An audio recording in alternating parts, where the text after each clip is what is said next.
afternoon. Supposedly, we will have to start at 1. So, anyway, we will wait after. Good afternoon, everyone.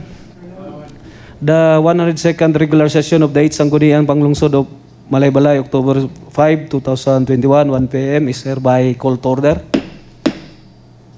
I'd like to request everyone to stand for our invocation to be led by City Councilor Tortola. Please remain standing for our national and provincial hymn and the PCL and the Vice Mayor's. Let us all rise and bow our heads and ask for the holy presence of our Lord. For the Roman Catholic, let's make the sign of the cross. In the name of the Father, Son, Holy Spirit. Amen. God Almighty, we praise and thank you for this wonderful day, for having our 102nd regular session of the 8th Sangguniang Panlungsod.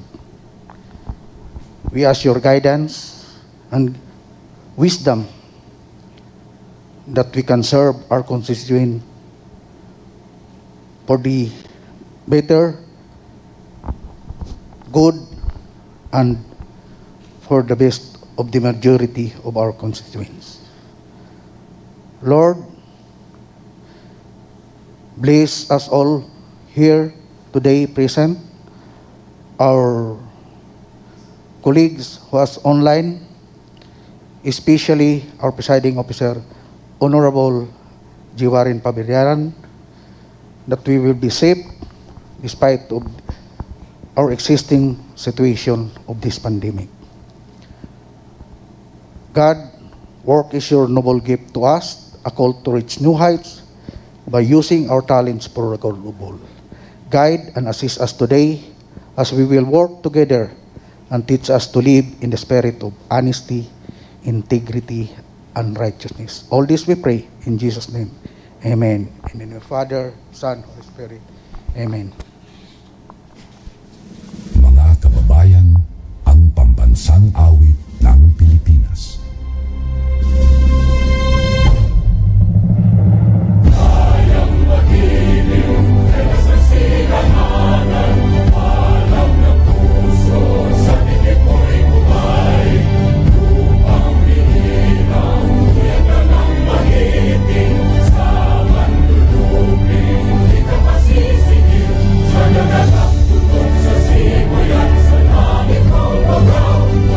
Sa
soon to sweet Bukidnon home, where lovely mountains hide, with forest tall and grand, bring memories to me, the home I long to see. There my heart yearns to be, in faraway Bukidnon land, under its blue starry skies, where love and joy never die. There my heart yearns to be, in faraway Bukidnon land, under its blue starry skies, where love and joy never die.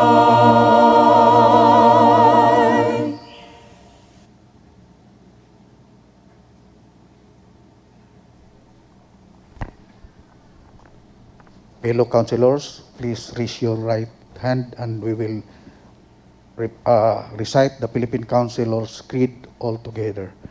I am a Philippine councilor mandated by law to enact measures and ordinances that redound to the general welfare of my constituents in their pursuit for happiness, peace, and prosperity.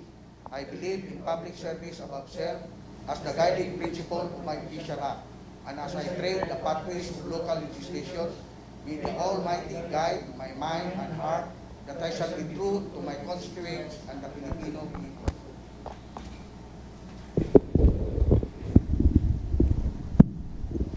Creed of Vice Mayor. I am a Vice Mayor, and my covenant with my people is to devote myself to the public service. By divine providence and by the will of the people, I am mandated to preside over the local legislature, that with integrity and statesmanship, I shall lead the local legislature to enact measures and ordinances for the common good, and fulfill my people's aspirations for happiness, peace, and prosperity. May the Almighty God help me consecrate myself for the people I am called to serve. Okay, thank you, City Councilor Tortula.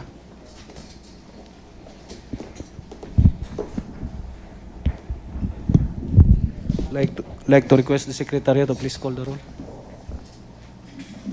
Honorable Vice Mayor J. Warren R. Pabillaran. Present.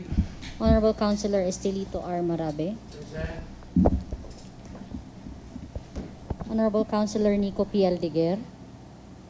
Honorable Councilor Rendon P. Sanggalang. Honorable Councilor Julis C. Monsanto. Honorable Councilor Erwin A. Damasco. Honorable Councilor Cromwell Kiril Didinlayan. Honorable Councilor Luel M. Tortola. Honorable Councilor Victor M. Barroso. Honorable Councilor Christopher B. Soria. Present, Mr. Chairman. Honorable Councilor Kathleen Cecil C. Pagaling is our OIC Mayor, Your Honors. Honorable Councilor Bonifacio G. Valiente. Honorable Councilor Renato S. Sumbungan. Honorable Councilor Dave Julian A. Balore. Present, Mr. Chair. Your Honors, there are 10 members present with 8 on the plenary and 2 online. Okay, since we attained the minimum required presence in the plenary, the Chair declares quorum. Your Honors, approval of the order of business. Any motion for the approval? City Councilor Tortola, you are recognized. Thank you, Mr. Chair. I move for the approval of the order of business for the 102nd regular session of the 8th Sangguniang Panlungsod as presented, Mr. Chair. I so move. Any second? Any more discussion? Any amendments to the order of business? Any amendments from the members on the floor? None. Members on the online? Any amendments? None, Mr. Chair. Any objection? The chair stands on the motion of City Councilor Tortola to approve our order of business is hereby approved. Your Honors, privilege hour. Would like to avail the privilege hour? So, members online? Privilege hour? None. How about the members on the plenary? None also, so let's continue. Your Honors, question hour. To answer questions and concerns relative to the requested augmentation of funds under the Gender and Development Fund in the amount of 1,400,000 pesos and other related matters, the August body requested the appearance of Ma'am Arlene A. Ho, our City Budget Officer, and Mr. Manuel G. Peralta II, Your Honors, our Budget Officer 4. Today, Your Honors, the Secretariat received a memorandum from the Office of the City Mayor signed by the Executive Assistant, Mr. Roberto T. Flores, stating, may I read it, sir? Okay, continue. Memorandum CMO 100421-I002 to Ms. Beverly S. Saria and Mr. Moreno Son B. Bamba. Inasmuch as Mr. Manuel G. Peralta II was assigned on some other equally important task by the City Mayor, you are hereby directed to attend the question hour of the 102nd regular session of the 8th Sangguniang Panlungsod in his stead on October 5, 2021 at 1 p.m. at the Old City Hall, Malaybalay City, pertaining to the matter mentioned in the letter invitation dated October 1, 2021, Your Honors. Okay. So let's continue. How Your- about Ma'am Arlene Ho? She was furnished a copy, Your Honors, and we were informed during our confirmation earlier this morning that she is on an important seminar relative to the devolution, Your Honors. Okay. So, who's the proponent? City Councilor Tortola, you are recognized.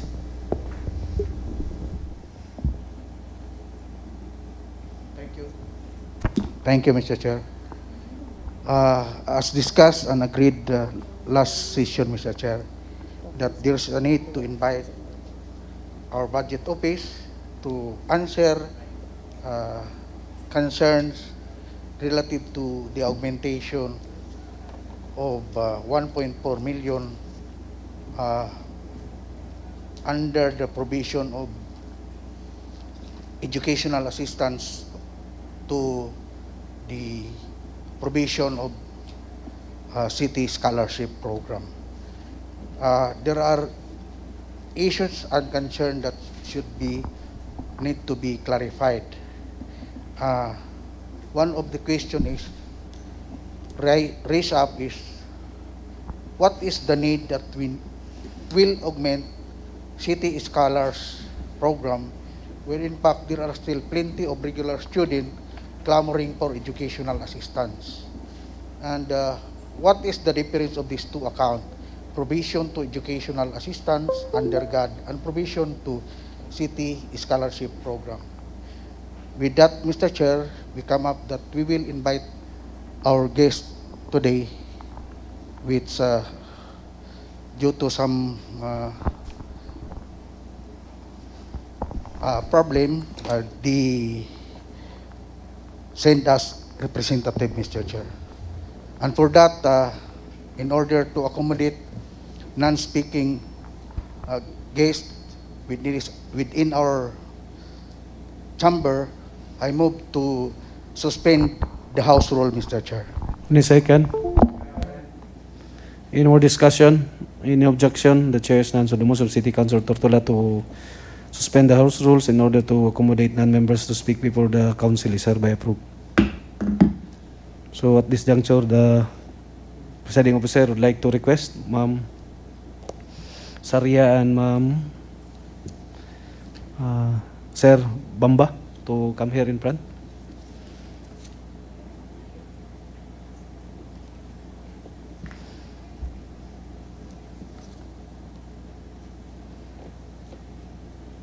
Okay, you may now have the floor. Thank you so much, sir. Good afternoon, city councilors, our beautiful staff of SP. So I am being Saria, and with me is Nonoy. So we are the in charge of the City Scholarship Program. So we would like to present to you this data, no, why we need to augment the 1.4 million. Sir.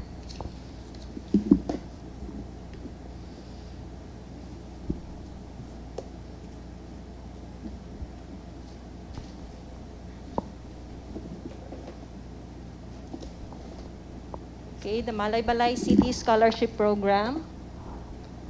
Okay, so this is our data, sir, no? The number of scholars per school year. So nag-start mi 2015-2016 because mauni siya nga year nag-start ang scholarship nga full ang atuang year. Natay first year, second year, third year and fourth year. So bali the number of scholars ana nga time is taas pod tungod kay full ang atuang years. And then the following year, for 5 years, because of the senior high, meaning wala tay incoming first year, for 2 years, tungod kay na ay grade 11 o grade 12. So sa 2016 and 17, wala tay incoming first year, kay na grade 11 pa sila. So ang fourth year sa 2015-16, nag-graduate, ang third year nahimong fourth year, ang second year nahimong third year, ang first year nahimong second year. So wala tay first year. And then for 2017-18, ang fourth year sa 2016-17 ni-graduate, ang third year nahimong fourth year, ang second year nahimong third year. So wala tay second year and first year. So meaning gamay ra ang atuang number of scholars. And then for 2018-2019, ang fourth year ni-graduate, ang third year nahimong fourth year. So wala tay third year, second year. So naana din tay incoming first year. Okay, and then 2019-2020. So ang fourth year ni graduate, ang first year nahimong second year, and then incoming first year. And then last school year, 2020-2021, ang second year nahimong third year, ang first year nahimong second year, and then na po incoming first year. Okay, and then for this school year, 2021-2022, so bali magbalik na pudta nga full ang atuang city scholars. So meaning, natay fourth year, third year, second year, and first year. So ang number of scholars, mo increase pud siya. So wala siya na anticipate siguro sa budget, kay as is naman for the 5 years, wala na change ang budget. Actually, naapagani siya balance or naapay na bilin nga budget. So, muna siya, karon na 2021, need nato siya i-augment kay short ang budget. Next, please. So, mauni siya no, ang total number of scholars per semester. So, sa 2015-2016, sa first SEM, na ay 180. Second SEM, na ay 126. So total siya og 306. Sa second year, dayon, first SEM 82, second SEM 76, total of 158. So third year, first SEM 83, second SEM 81, total of 164. Fourth year, first SEM 74, second SEM 68, total of 142. So ang next, dayon, ang overall total, 770. And then for our high school is 153. Okay, next please. 16, 17, so meaning wala na tay incoming first year. So second year, third year, and fourth year.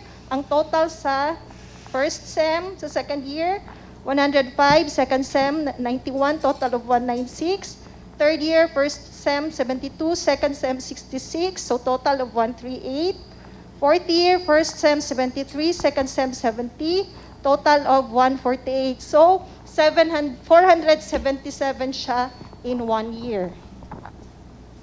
Okay, and then for the high school, that's 211. 187, sorry.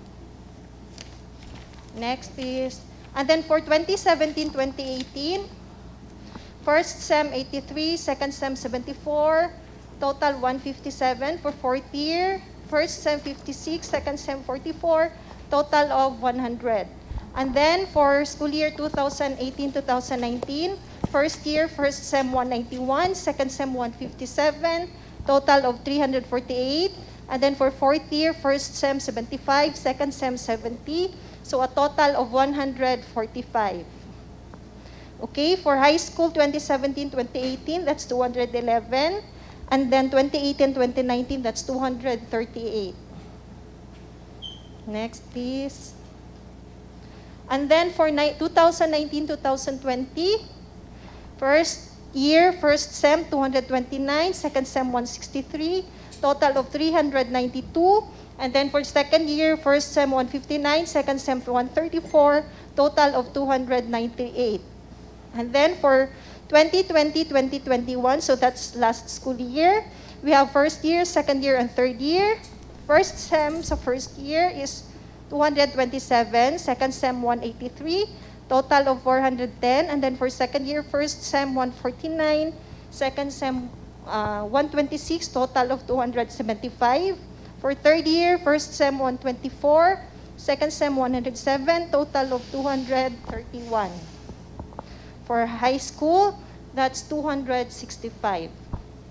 So overall total, that's 916. Next, please. Okay, this is the estimated number of scholars for school year 2021-2022. So that's this school year. So nag-start siya last September. So ang atong high school, natay existing nga, ubos sa please. Next please. Okay, mo ni siya ang atong high school nga scholars sa school year 2020-2021. 265 sa high school. That's last school year. Okay, i-less na to ang graduated na nga grade 10. So that's 218 ang ato ang mabilin from grade 7 to grade 9. Okay? Previous please. Okay? And then so the 218 plus incoming first year or grade 7 high school scholar, 125. So that's a total of 343 times 5,000, the annual incentive. So a total of 1,715,000. Okay, and then for the college, our existing, down please. Okay, for college, mao ni siya ang number of scholars nato last semester. Kay mo man natong basihan, no? Ang first sem, we have 500 scholars. And then for the second sem, naatay 416 scholars nga na-process na.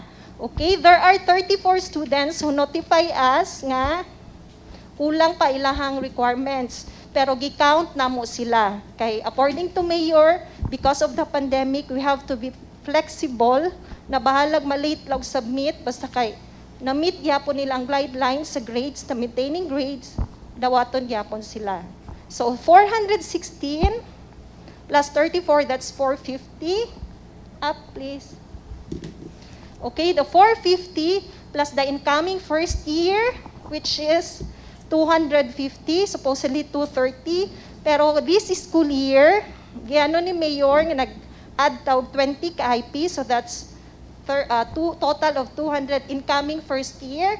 So the 250 plus 250, 450 plus 250, a total of 700. So their incentive is 7,000 pesos. 700 times 7,000, so that's 4.9 million. Okay, 4.9, and then we also have the DL. So guesstimate lang nina mo ang DL, no? Kaya actually, kamulo po sad sila ga comply. So guesstimate na mo sila og 50. So we have 100,000. A total of 6,715,000. Down, please. Okay, so mo ni siya ang estimated budget for school year 2021-2022. We have 6,715,000. And then ang atong balance sa budget is 5,331,080. So mo na siya naatay, difference na 1,383,920. And then, gi-round off na lang siya into 1.4 in case nga na ay DL. So at least safe sa budget kaysa makulang. So, that's all. Thank you. Okay, thank and you. God bless. Any query from the members? Any question? City Councilor Baruso, you are recognized.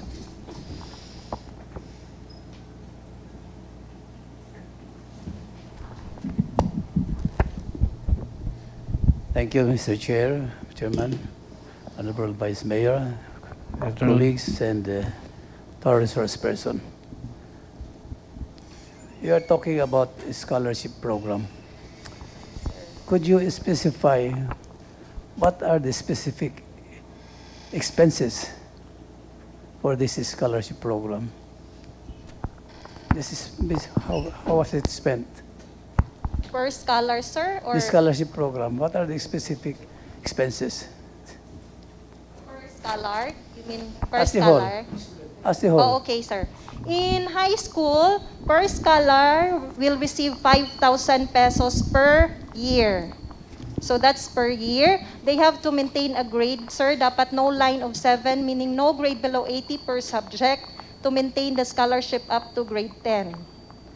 Okay? And then for our college, the incentive of the city scholar is 7,000 pesos per semester. Kung ma-maintain nila ang ilahang maintaining grade na 2.75, so makaproceed sila for the following SEM, so another incentive, 7,000 pesos. Mr. Chair, what I was asking her is how it was spent. Was it spent for tuition, for other expenses, or just say scholarship? For our private schools, the 6,000 pesos is paid directly to the school as their tuition fee, and then the 1,000 pesos as their allowance. And then those enrolled in SUCs, the state colleges and universities, they will receive the whole amount, 7,000 pesos. But they will get their incentive through the city treasurer's office. Sila ang disburse ato ang mga incentives. Okay. For example, tuition, other fees, is that included? Bali, whole, na siya, sir? Moto siya ang sa private school, ang 6,000 directly sa school as tuition fee, and then ang 1,000 direct na sa bata as their allowance. So kung sa pay other fees sa school, sila na dahil ang Yeah. Yes. In college, for example. Yeah, In moto siya, college. sir, in college, sa private school. In SUCs, ang 7,000 direct sa ilaha, like sila na ang magkuhan sa ilaha mga expenses. Kay wala man tay tuition fee, free man ilaha katong sa Yeah. SUCs, free ang miscellaneous fee pod ang tuition fee. So direct sa ilaha, sir, ang 7,000 pesos. So in case na sila yung mga expenses sa school, sila na magbayad through sa ilahang incentive. May I proceed, Mr. Chair? Okay, continue.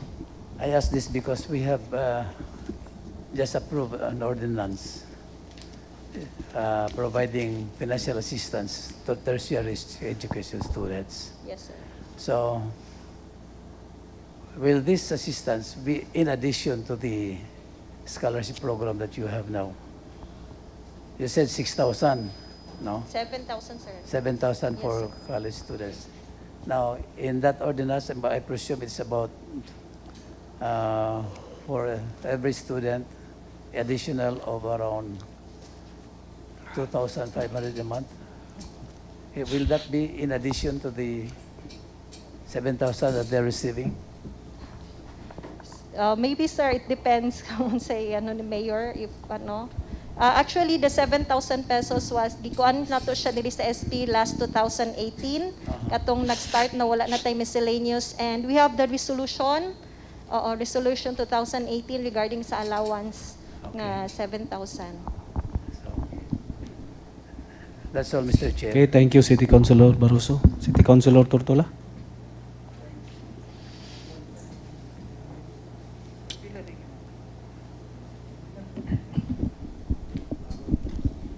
I would just like to inquire, Mr. Chair, because I think the scholarship program was based on Resolution 2018 as amended, 2018-408, amending 2017 231, which you sponsored, Mr. Chair. Accordingly, it's 7,000 for enrolled of state university and colleges. And there is a new ordinance because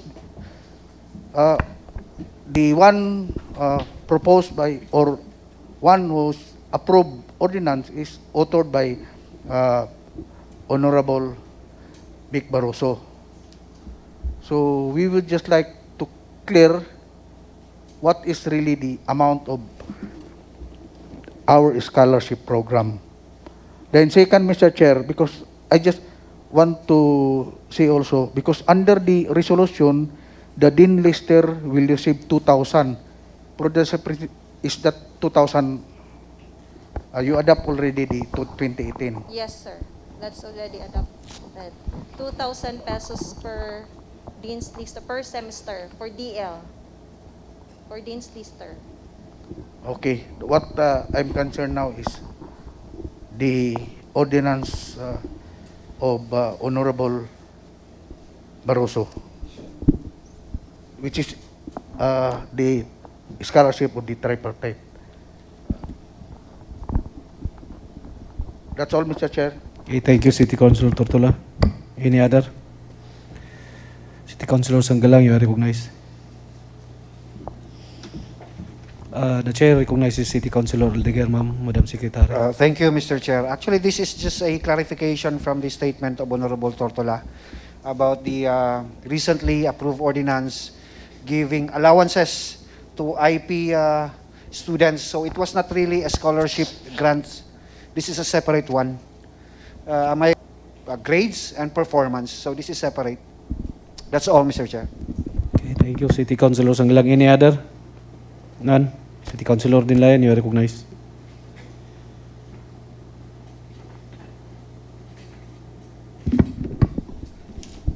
Thank you, Mr. Chair. Good afternoon.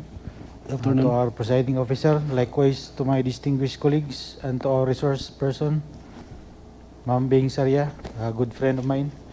Just want to ask, Mr. Chair, pwede to ibalik tong gipresent nato, madam? Tong mga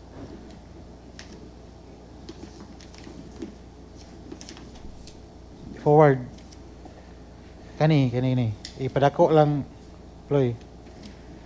Just want to ask, Mr. Chair, as per observation, sa first sem,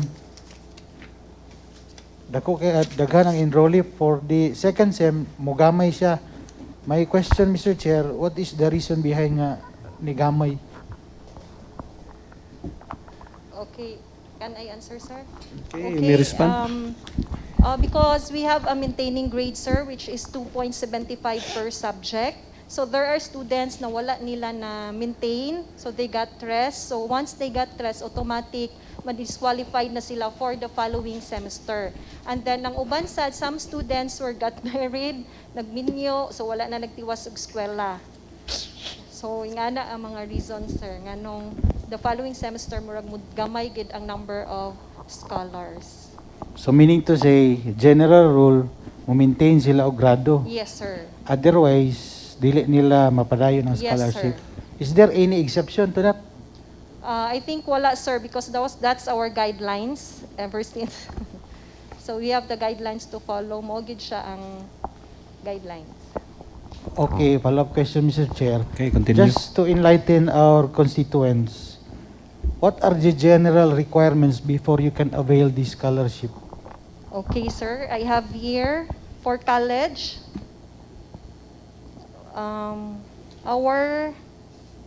Our requirements is they should take the qualifying examination, and then the income of the parent should be annual net income should be 150,000 below, and then no grade below 80 per subject with an average of 83 sa grade 12.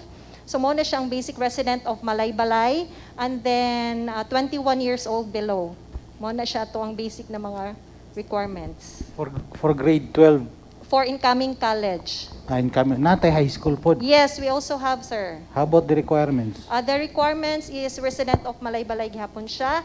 The same income sa parents should be, annual net income should be 150,000 below. And then ang grade nila is no grade below line of 7, below 80 per subject, and grade 6, then with an average of 83. So muna siya ang... So, ang eskwelahan sa estudyante, dili siya necessary nga either private or public? In high school, sir, we only have in the private schools, 5 schools sa ato ang high school, the St. Isidore High School in Sambuanguita, St. Michael in Violeta, St. Isidore Academy in Sinanglanan, SIC, and then the BBCA. So we only have in the private school. Sila ang accredited? Yes, sir. Because of the tuition fee. How about sa college? Okay, in college, sir, they can enroll any school within Bukidnon. So, maski unsa, basta within Bukidnon. So, like, kung outside Bukidnon, like Cagayan de Oro, Cebu, so dili na siya applicable. Within Bukidnon lang yun siya nga school.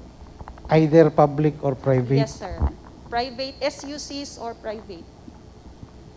Pero ang ilang scholarship, The same ang ilahang incentive. diretso na sa eskwelahan. Yes, sir. Like what I said kanina, ang private school, ang 6,000 pesos, direct siya ibayad sa school as their tuition fee. Ang 1,000 pesos as their allowance, so makuha nila sa treasurer's office. Sa city treasurer's office? Yes, sir. And then katong sa SUCs, the full amount 7, makuha nila sa treasurer's office. Going back sa tuang topic, Ma'am Bing. Yes, sir. Correct me if I'm wrong. Katong ato ang gi-augment from gender and development, dili to gikan ba to siya sa kuan? Educational assistance gyapon? Wala, sir. Dili ko kakuan. Basta nga ako lang giano is sa budget. Sa God, man siguro gihapon siya nga. Okay, Chair, recognize si City Councilor Tortola, you may respond the query of City Councilor Dinayan. Thank you, Mr. Chair. With regards to the inquiry of Honorable Dinayan, Mr. Chair, that's coming from educational assistance. Katong assistance, correct me if I'm wrong, The one we are grants, that is grants. The one we are using, educational assistance. going to that kanang nga educational assistance, my query is kuan na day kining wala na kayo gusto ga-avail, that's why atong i-augment? That's why, that is also my concern, Mr. Chair. When we start that, we would like to clarify why there is a need to augment the scholarship. So it is well explained now by the budget representative, Mr. Chair. The query of City Councilor Dinayan is that kaning gikwaan sa 1.4 million na provision on educational assistance, wala na day na gamit day. Muna iyang kangutana. Nganong kwaon man ibalhin sa City Scholar. Na-explain naman na ang City Scholar wala na kwarta mo nang dungagan, pero iyang pangutana. Yes, Mr. Chair. Katong gikwaan, wala na day today, way ga-avail. May iyang pangutana. There are still funds, Mr. Chair. That's why, because the city prioritized the scholarship, that's the need to augment the city scholarship program, Mr. Chair. So kaning provision on education assistance napa ni bilin, gikwaan lang siya 1.4. Kuhaan lang siya, sir, because of the 1.3 deficit on the budget. Okay, you may continue, City Councilor Dinayan. I'm already enlightened, Mr. Chair. I thought nga wala na budget dito. Pero anyway, Mr. Chair, last question. Okay, continue. If we are going to avail also kanang educational assistance, saan man pag-avail ana sa tuang estudyante? Kanang original nga gikan ani nga pundo. That is what we are doing, Mr. Chair, when there are billing coming from the school and from also poor deserving students who are constituents of the city of Malaybalay, we provide funds, Mr. Chair, as educational assistance for individual who needs such funding, Mr. Chair. Follow-up question, Mr. Chair. Okay, continue. I thought lahi po ni siya nga educational assistance from the executive or lahi po to sa legislative. May The same grants, Mr. Chair. the same source of fund. Yes, Mr. Chair. Pero gagrant ya po na yung executive ani aside sa ato. Yes. Tagpila po yung pangayo na to ani Mr. Chair. It depends on on our individual budget, Mr. Chair. The same nga po ng requirements the same requirements either public or private. Yes.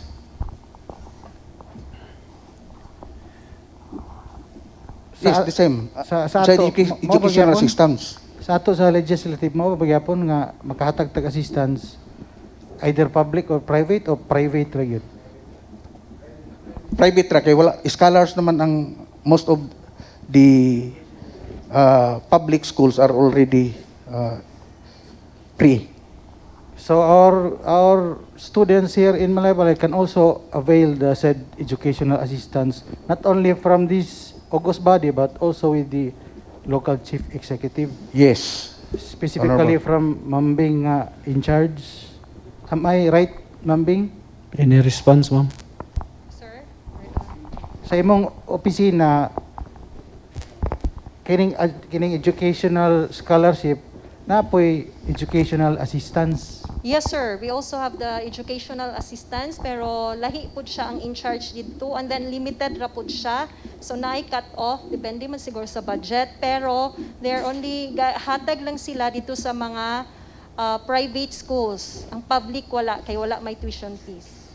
So, separate ang scholarship, lahi po ang educational assistance. Pila yung maximum mapangayo? 2,000, 3,000, sir. Hindi ko sure lang yung guna. I think more 3,000. The same requirements Yeah. gyapon maka-avail The ka. same gyapon, sir. I see. For now, Mr. Chair, I have no further questions. Thank you. Okay, thank you, City Councilor Dilayan. Any other query? City Councilor Marabi, you are recognized.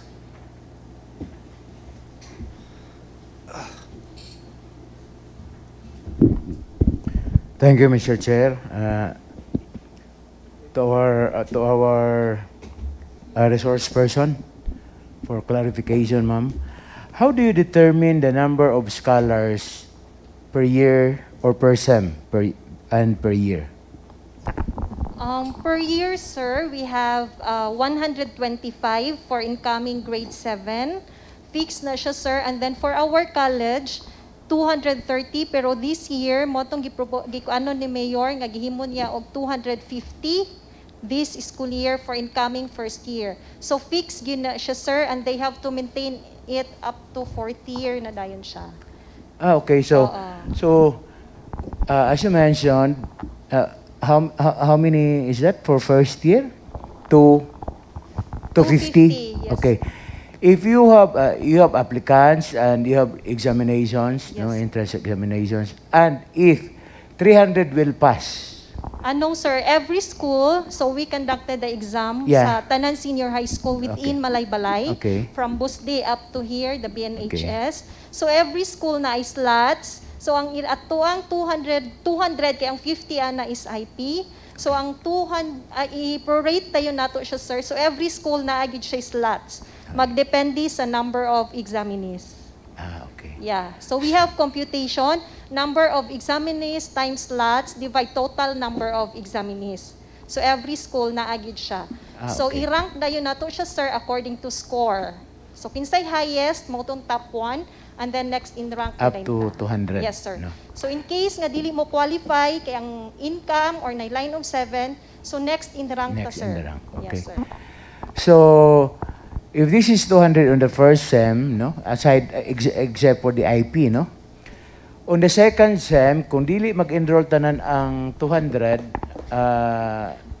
so there's a savings on that, no? Okay, we expect supposed to be nga sa second year, mo enroll po ang katong 200, no? Kung na yung mga dropouts, that's where savings. Yes, sir. Okay. That's all, Mr. Chair. Thank you. Okay, thank you, City Councilor Marabi. Any other query from the members? Members online? Mr. Chair. how about aning IP? Who will decide who will be included in the 50 ka slots? We also have takers, sir, every school. So iporate gihapon siya, magdepende gihapon ta sa highest score. So tanan na siya isagol tanan IP and then depende siya sa highest score, so the top 50 mo'y makasulod sa slots. So ang mga examinian is kana lang sa public schools na high school. Tanan, sir. Apil ang Private and all schools, all senior high schools in Malaybalay. Ang kaning sa high school na mga scholar, di ba, na may 125? Yes, sir. For private schools lang na For siya, private sir. schools lang. Yes, sir. 125 per year. Yes, sir, per year. Dito ni mo kaon sa mga elementary pod, mag-exam gyapon. Yes, sir. Grade 6. Oo, yes, sir. So, ang college is katulang na enroll sa public schools. O No. private. No, sir. Maski nag-eskwela sila sa private o public, pwede sila mo take. Adili, ang eskwelahan nila na enrollan is public only. No, sir. Pwede siya private, pwede public SUCs, basta within Bukidnon lang. Okay. Oo, any school within Bukidnon. So, apil ang BEC kung di ka Yes, sir. mag-abisyo. Yes, sir. Na madawat. Yes, sir. Bulto man ang idawat ani ba? Yes, Makadawat sir. kag kwarta. Dili kamo ang magbayad sa eskwelahan. Sila. In private school lang, sir. Kamo. Oo, naay kita magbayad 6,000 pesos direct sa school. Ang 1,000 dayon mo to siyang allowance nga Ang makuha sa nila treasurer. public or SUC, ihatag ang kwarta sa ilaw.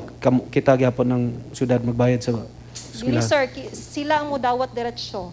Oo, okay. Wala So na may tuition kung naka fee sa private school. na college, Yes, ug sir. ug kumpara sa katong nasa public na eskwelahan, lahi ang pamaagi day. Yes, sir, lahi, sir. Kaya naamay tuition fee ang sa private. So Ang mag-process sa na direct, ang sa sir. public law SUC unsa may ihatag ra day sa ilaha? Diretsyo na direct na sa scholar, sir. The whole amount na The whole amount. So ginansya ang nasa SUC kaysa private. Nga na gid siya, sir. Okay. Dayon wala ni pili sa kurso. Wala siya, sir. Pero 4 years lang yun ang ato ang grant.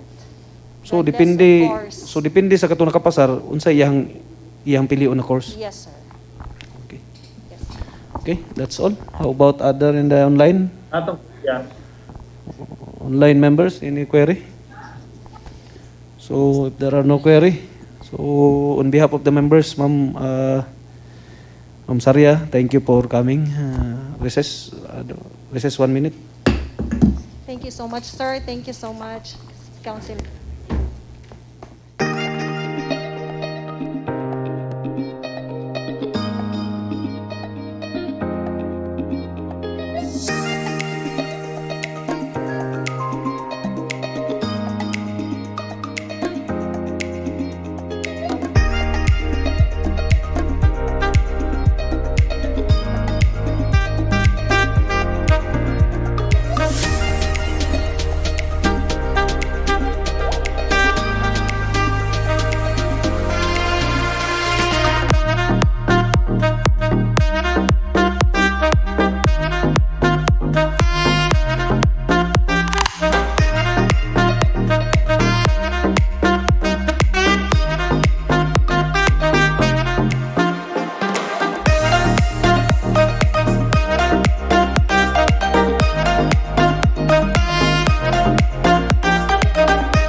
Your Honors, first reading and referral of proposed measures and other communications. Okay, continue. Item number 1 is an endorsement dated September 24, 2021 of the Honorable City Mayor Florencio T. Flores Jr. endorsing to the Sangguniang Panlungsod members the contract of lease between the City Government of Malaybalay and Mr. George B. Tilanduca pertaining to the renewal of lease from February 1, 2021 to December 31, 2021, Your Honors. Okay, to the Committee on Codification Rules and Laws. Next item, Your Honors, is another endorsement dated September 27, 2021 of the Honorable City Mayor Florencio T. Flores Jr. endorsing to the Sangguniang Panlungsod members the Memorandum of Agreement between the City Government of Malaybalay and the Bukidnon State University pertaining to the National Service Training Program Assistance in the Implementation of Pre-Recorded Online Lectures and Demonstrations, Your Honors. Okay, to the Committee on Education. Next item, Your Honors, is a letter dated September 29, 2021 of Ms. Arlene A. Ho, City Budget Officer, submitting to the Sangguniang Panlungsod members for legislative authorization the supplemental budget number 1 of Barangay Kibalabag and Barangay Imbayao, Your Honors. Okay, to the Committee on Finance, Bank Accounts and Appropriations. Next item, Your Honors, is another endorsement dated September 27, 2021 of the Honorable City Mayor Florencio T. Flores Jr. endorsing to the Sangguniang Panlungsod members the Memorandum of Agreement between the City Government of Malaybalay and the Department of Agriculture Regional Field Office 10 and Bukidnon, Tagulwanon, Mulahaya, Kabulakagan relative to the turnover of 4 heads of cattle, female heifer, upgraded Brahman-based bloodline, Your Honors. Okay, to the Committee on Agriculture and Agrarian Reform. Another endorsement, Your Honors, dated September 27, 2021 of Honorable City Mayor Florencio T. Flores Jr. endorsing to the Sangguniang Panlungsod members the tripartite Memorandum of Agreement between the City Government of Malaybalay, Dole Philippines Incorporated, Stanfilco Division, Casilak Development Foundation Incorporated, Kasalasungay Ancestral Domain Members and Association, and Malaybalay City Water District, Your Honors, in relation to the Bagas Lumayagan Watershed Rehabilitation Project. Okay, to the Committee on Ethnic and Indigenous Cultural Communities and to the Committee on Environment and Natural Resources. Next item, Your Honors, is another letter dated October 1, 2021 of Ms. Arlene A. Ho, City Budget Officer, submitting to the Sangguniang Panlungsod members for legislative authorization the supplemental budget number 1 of Barangay Indalasa, Your Honors. Okay, to the Committee on Finance, Bank Accounts and Appropriations.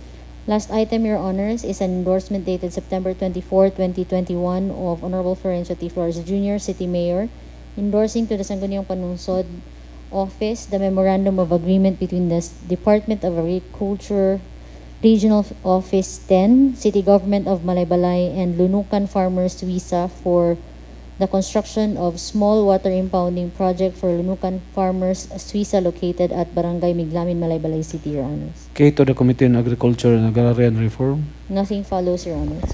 Any motion for the approval of the first reading? City Councilor Tortola, you are recognized. Thank you, Mr. Chair.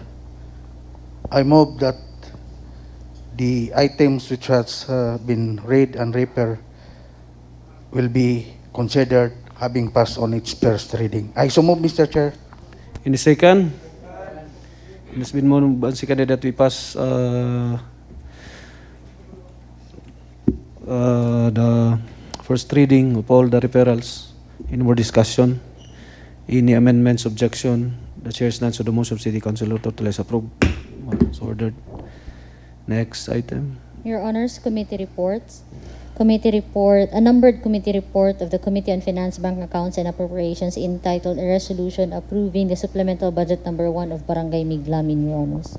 City Councilor Tortola, you are recognized.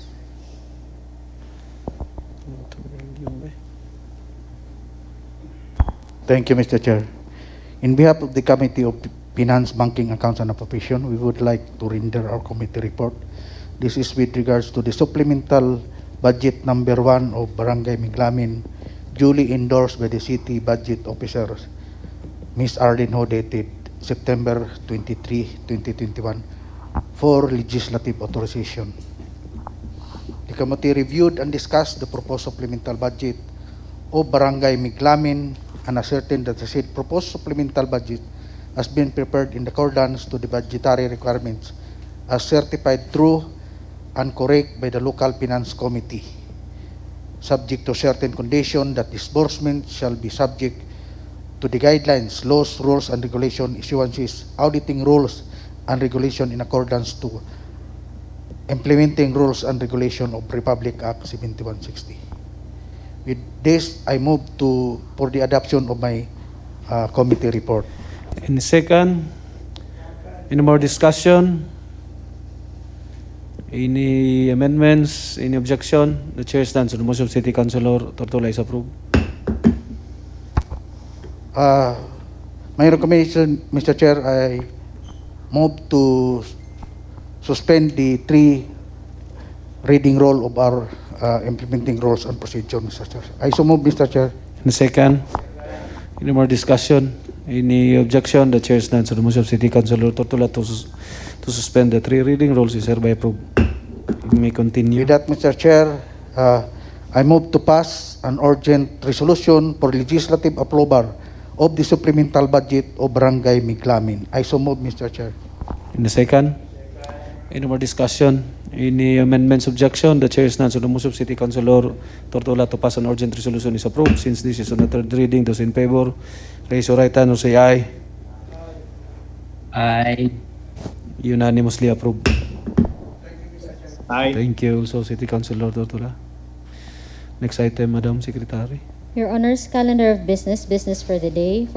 For second reading is a proposed ordinance entitled An Ordinance Institutionalizing Pag-amuma Huapo Ha Maama Daw Apo Habahi, enhancing the support mechanism in the implementation of Republic Act 9994 or the Expanded Senior Citizen Act of 2010, granting additional benefits and special privileges to the senior citizens of Malaybalay City, appropriating funds therefore and for other purposes.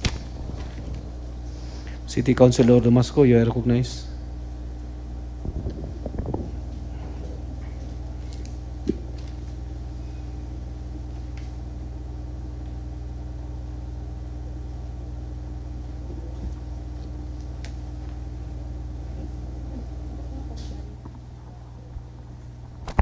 Mayad mahapon, Mr. Chair, to my colleagues. Okay, Good afternoon once again. Committee on Senior Citizens and Veterans Affairs. Mr. Chair, before I continue, this proposed ordinance was submitted last Friday, but because of some additional inputs, Mr. Chair, I made a new copies and distributed to my colleagues, Mr. Chair. Okay. Can I continue? An ordinance institutionalizing pag-amuma apo hamaama daw apo habai, enhancing the support mechanism in the implementation of Republic Act 994 for the expanded Senior Citizen Act of 2010, granting additional benefits and special privilege to the senior citizen of Malaybalay City, appropriating funds thereof and for the other purposes. Explanatory note: the pag-amuma apo hamaama daw apo habai shall be institutionalized, supplementing the benefits of special privilege provided in Republic Act 994 or the Expanded Senior Citizen Act of 2010, and further enhancing the existing support mechanism of the city government of Malaybalay in implementing the same. Pag-amuma apo hamaama daw apo habahi is the binukid translation of the practice kalinga para kay lolo at lola welfare program that directly delivers various services for the elderly in the Malaybalay City. The ordinance aims to provide a more sustainable support mechanism in the delivery of programs and services for the elderly through strategic planning, coordination, and establishment of an organization structure of the level of Malaybalay, the level to the barangays. Mr. Chair, I have some request, Mr. Favor, that I will just read the section 1, the section title, and the content of the section title will will be I produced the hard copy, Mr. Chair, so that we Okay. can produce it today, produce it to the discussion, Mr. Chair. Okay, okay. So, Section 1, title. This ordinance shall be known as Pag-amuma haapo daw apo habay Ordinance of the City of Balay-Balay. Section 2, adoption of policies and objectives. The City of Balay-Balay hereby adopt declared policies and objectives in Section 2 RA 994, otherwise known as an act granting additional privilege to senior citizen party, amending Republic Act 7432 as amended, otherwise known as an act contribution to senior citizen of nation, being grants benefits and special privilege to other purposes, more especially. Section 3, additional benefits, privilege, and responsibilities in addition to the benefits and privileges enumerated Section 4 of RA 994, the city government of Balay-Balay shall be provided the following.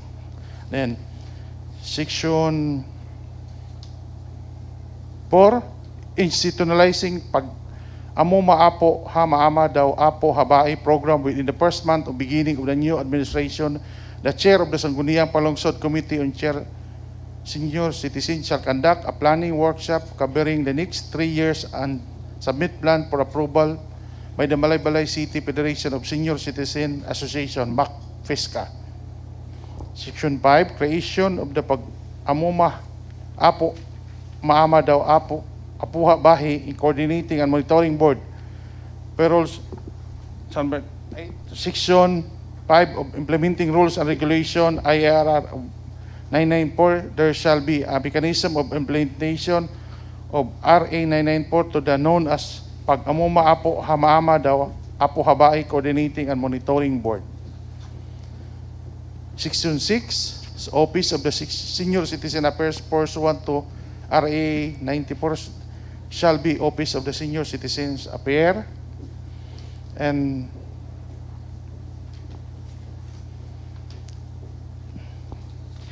Section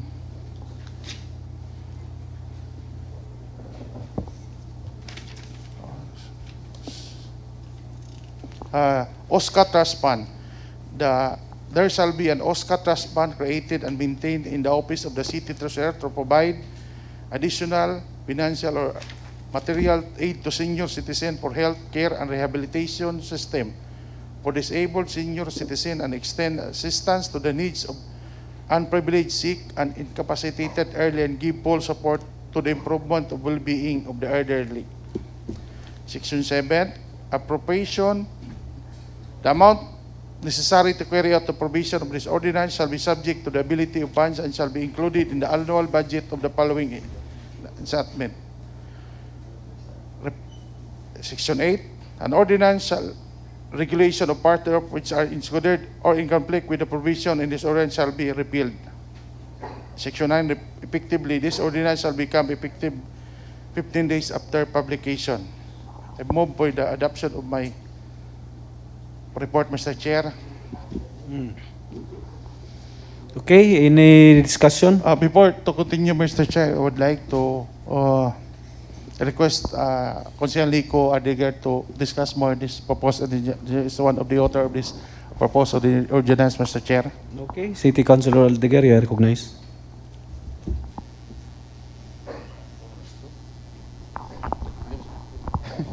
Thank you, Mr. Chair. Good afternoon, everyone. Are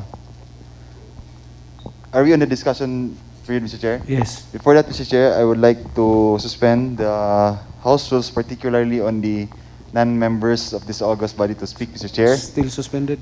I would like to recognize our legal officer, the Attorney Julius Barroso, and our CSWD OIC, Ma'am Ivy Orbina. Thank you, Mr. Chair.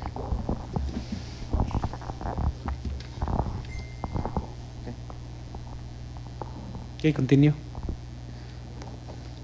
Are we on the discussion period, Mr. Chair? Yes, yes. Thank you, Mr. Chair. So, if I may, Mr. Chair, I would like to discuss on the salient features of this ordinance, Mr. Chair. particularly on the Section 3.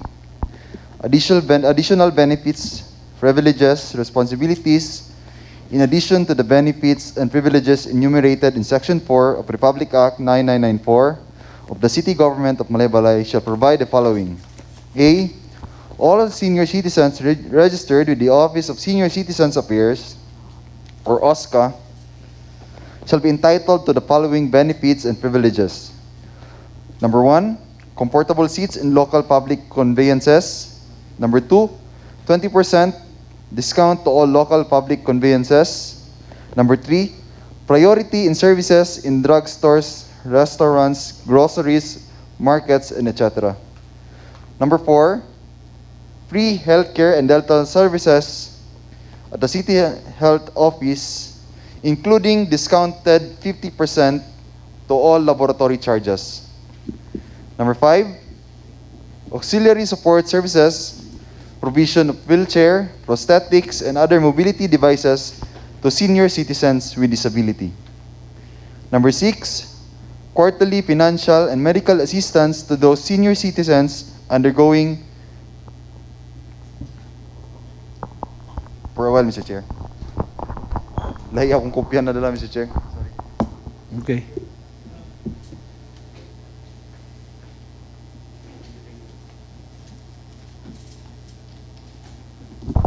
Sorry for that, Mr. Chair.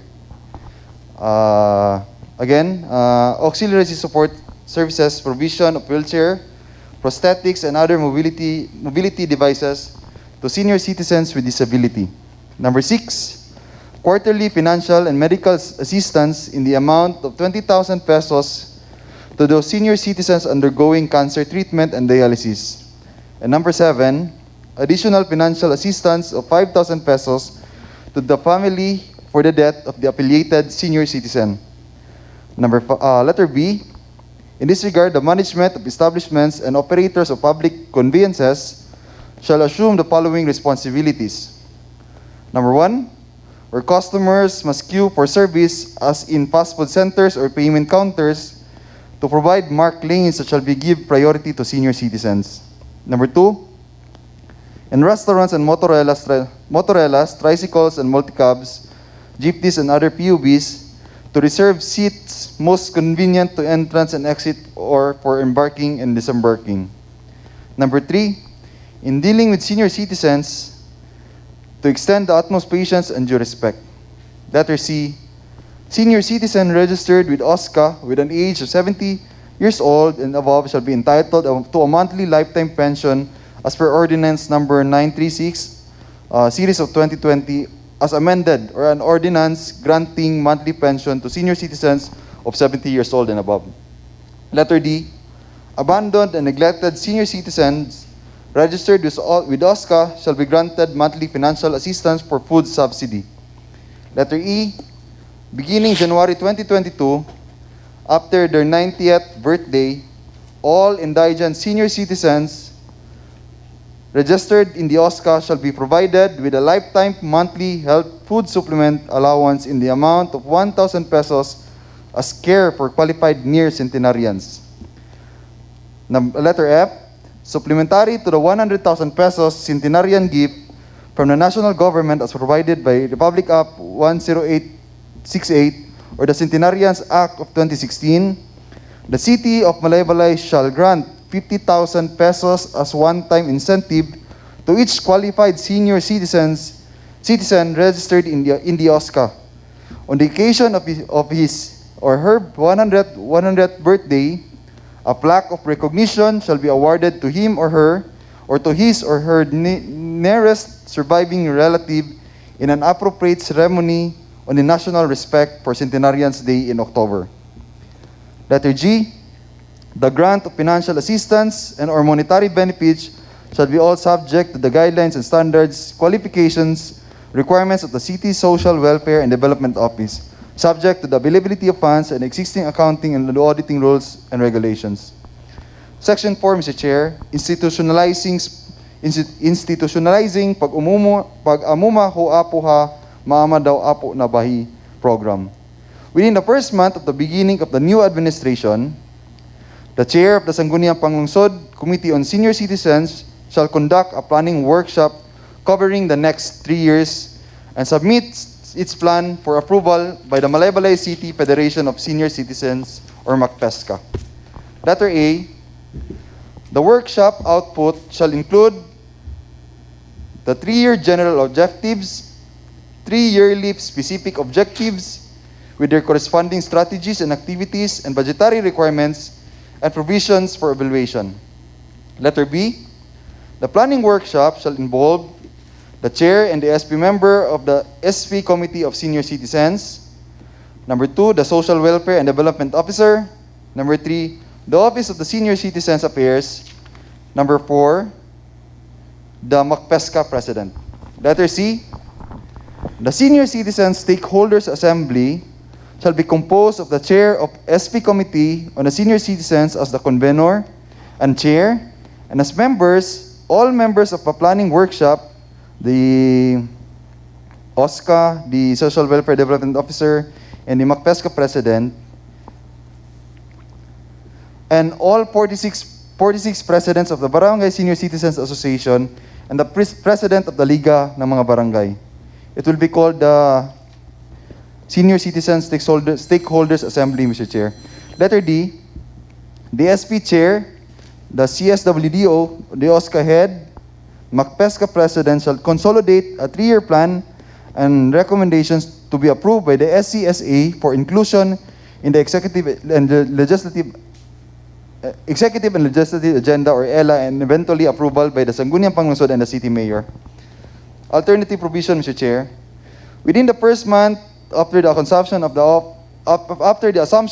office of elected officials, the Office of the Senior Citizen, in the coordination with the SV Committee on the Senior Citizens, CSWDO, and the Malaybalay City Federation of Senior Citizens Association, shall formulate the Pag-umuma Apo Ha Mama Daw Apo Habahi program of the City Government of Malaybalay, covering the next 3 years, and submit the same adoption and approval by the Sangguniang Panlungsod and the City Mayor.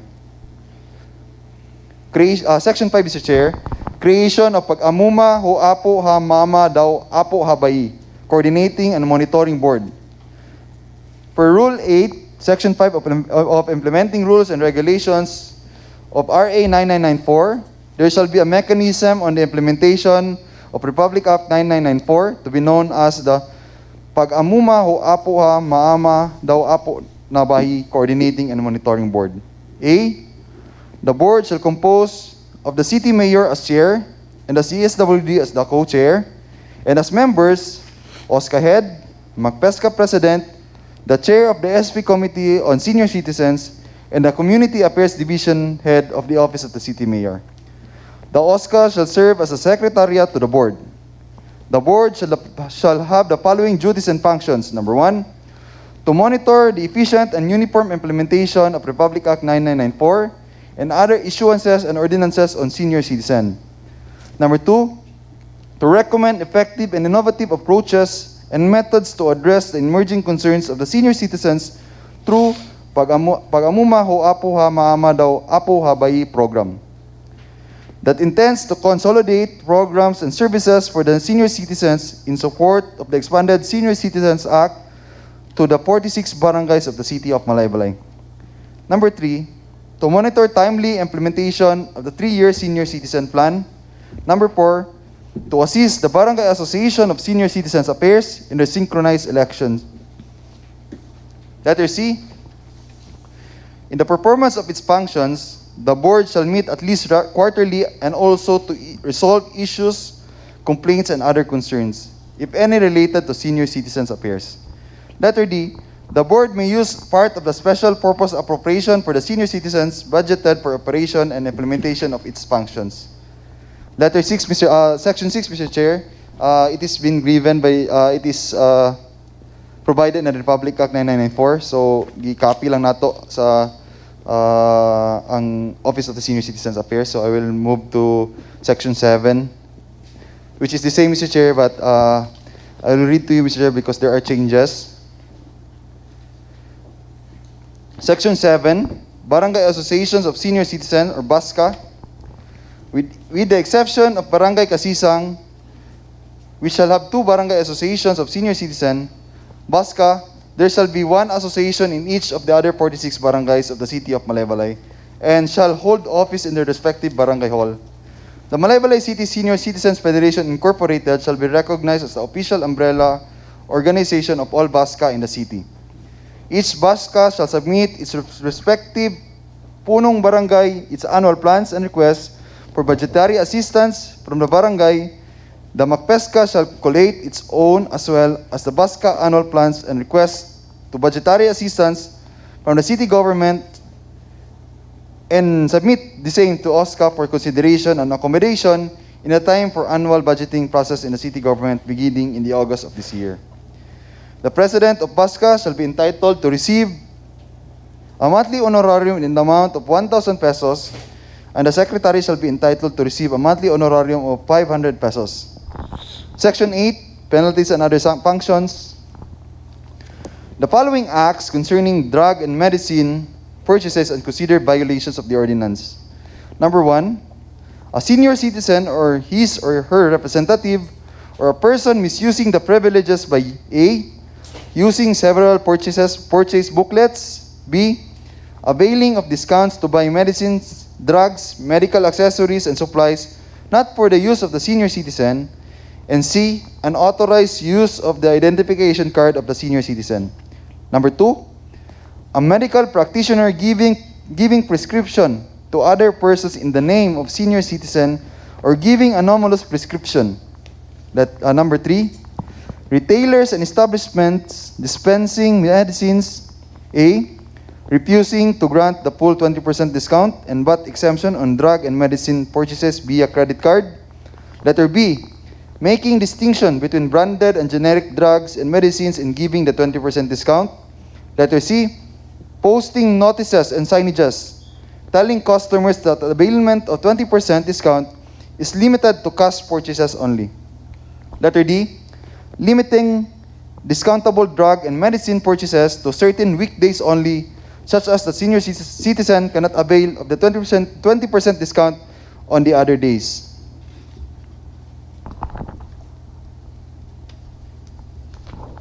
And letter E, restricting the purchase time or period for senior citizens to particular hour each day only.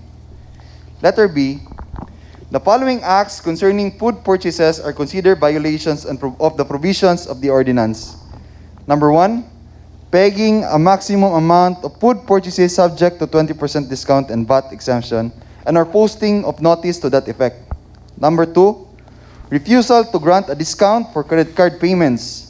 And number 3, refusal to grant a 20% discount and VAT exemption on delivery orders, it appearing that the purchase is for the exclusive and use and consumption of a senior citizen. Letter C, any person who refuses to honor the senior citizen card or any government-issued identification documents indicating a senior citizen's birth date and age violates any provision of the ordinance shall be fined with the following penalties: 1,500 pesos for the first offense, 3,500 pesos for the second offense, 5,000 for the third offense, and every succeeding offense thereafter. Letter D, if the Recording offender... in progress. Letter D, if the offender is of a corporation, partnership, organization, or any similar entity, the officials directly involved thereof, such as its president, manager, managing partner, or such other officer in charge, with the management of business shall be liable for the violations stated herein. Letter E, provided, however, that any person, establishment charged with the violation of any of the provisions of this ordinance and does not wish to contest the charge or charges before the proper court shall be allowed to pay the corresponding fine at the city treasurer's office to avoid criminal prosecution prior to the resolution of the case. Letter F, the city mayor, upon the filing of an appropriate complaint and after due notice and hearing, may cause the suspension or revocation of the business permit to operate, franchise, and other similar privileges granted to any person, establishment, or business entity that fails to abide by the provision of this ordinance. Section 9, OSCA Trust Fund. there shall be an OSCA Trust Fund created and maintained in the Office of the City Treasurer to provide additional financial and or material aid to senior citizens for health care and rehabilitation system for disabled senior citizens, and as an extended assistance to the needs of underprivileged, sick, and incapacitated elderly, and give full support to the improvement of the well-being of the elderly.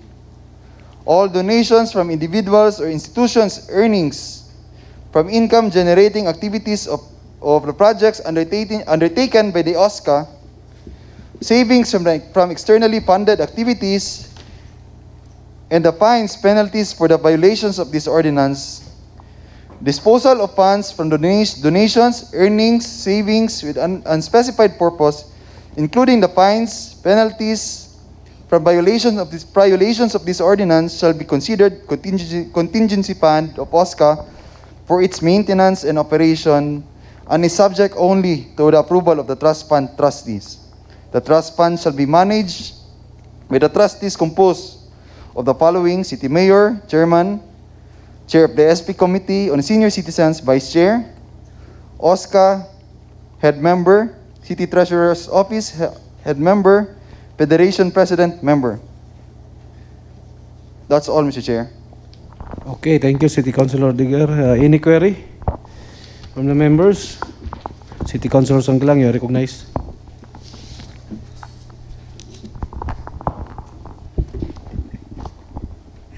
Thank you, Mr. Chair. Good afternoon, everyone. This is a very good ordinance, Mr. Chair, for our senior citizens. This is one way of giving back to them for helping the city of Malaybalay in building it the right way. I just have questions, Mr. Chair, on Section 3,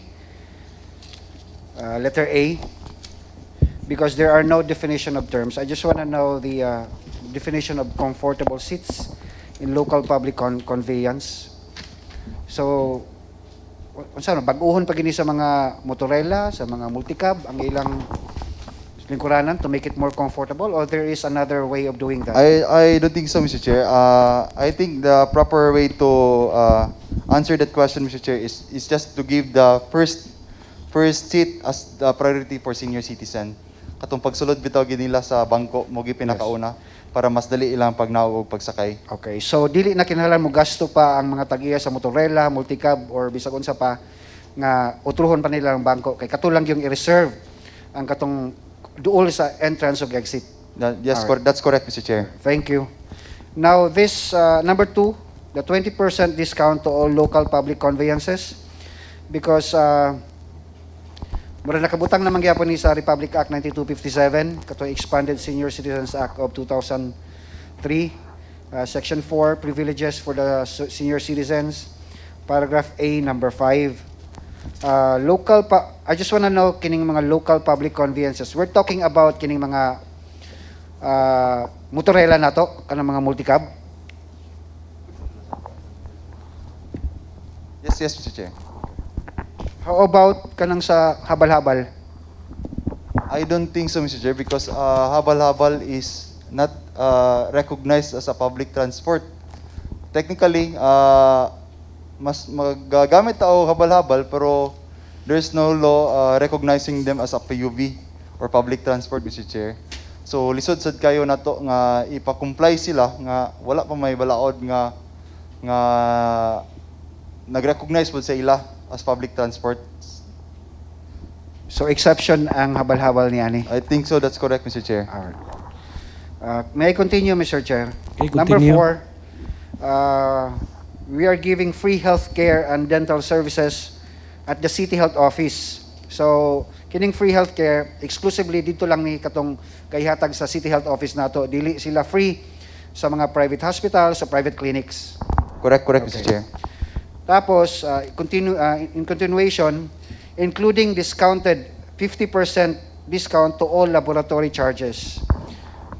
50%? Correct, Mr. Chair. Because I have a question here, Mr. Chair, because the Expanded Senior Citizens Act or the Republic Act 9257, Section 4, paragraph E, mentions it's free ang laboratory charges. So, would it be contrary to the Republic Act that we are just giving 50% discount for all laboratory charges if the national law said that it is free?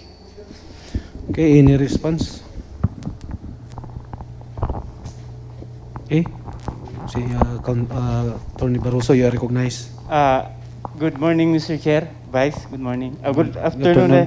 Good afternoon to the members, August members of this body. I think I subscribe to the kuan of Councilor Sanggalang, Mr. Chair. We have to review because if I remember it right, Mr. Chair, naa sa atong revenue code, there is a provision there. Murag free dito sa revenue code, Mr. Chair, murag free ang sa atong laboratory services. We will just have to check, Mr. Chair. Murag nalimtalan ni namo og kuan, Mr. Chair, Correct. kaning review kay sa atong revenue code I can remember gamuragi free nato ang services nato sa laboratories for the senior citizens, Mr. Chair.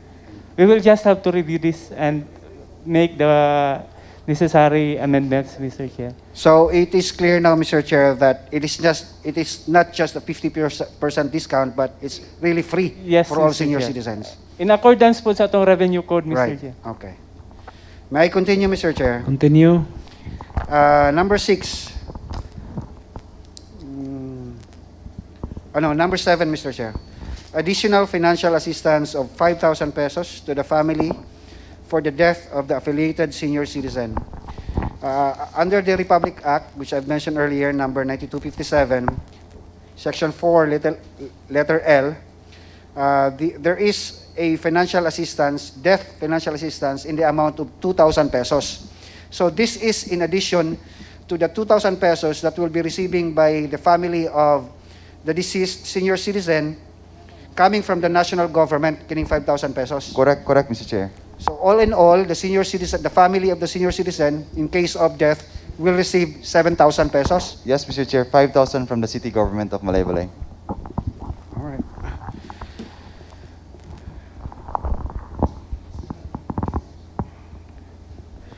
On letter C, is the same section. Mr. Chair, for a while, Mr. Chair. Okay. Okay, Clarification. the chair recognizes Ma'am Ivy Urbina. Good afternoon to the August members of this council. With regards to the burial assistance of the senior citizens, the 2,000 pesos is when the DSWD is the one mandated for the 2,000 pesos death assistance, but they are not being provided here in our city since it's the city government who provides for the burial assistance of usually it's around 5,000 regardless of senior citizen or not ang deceased. So for clarity, it's not 7,000 pesos that will be receiving by the family, just this 5,000 pesos, because as you have said earlier, ma'am, we are already providing burial assistance in the amount of 5,000 pesos, whether you are a senior citizen or not. Correct? Yes, sir. At present, we are already providing 5,000, an average of 5,000 pesos of the to the families of the deceased. Okay. May I continue, Mr. Chair? Continue. So if we have this existing 5,000 pesos for death or burial assistance, separate lagi ng 5,000. So mahimo nga 10,000 if you are a senior citizen.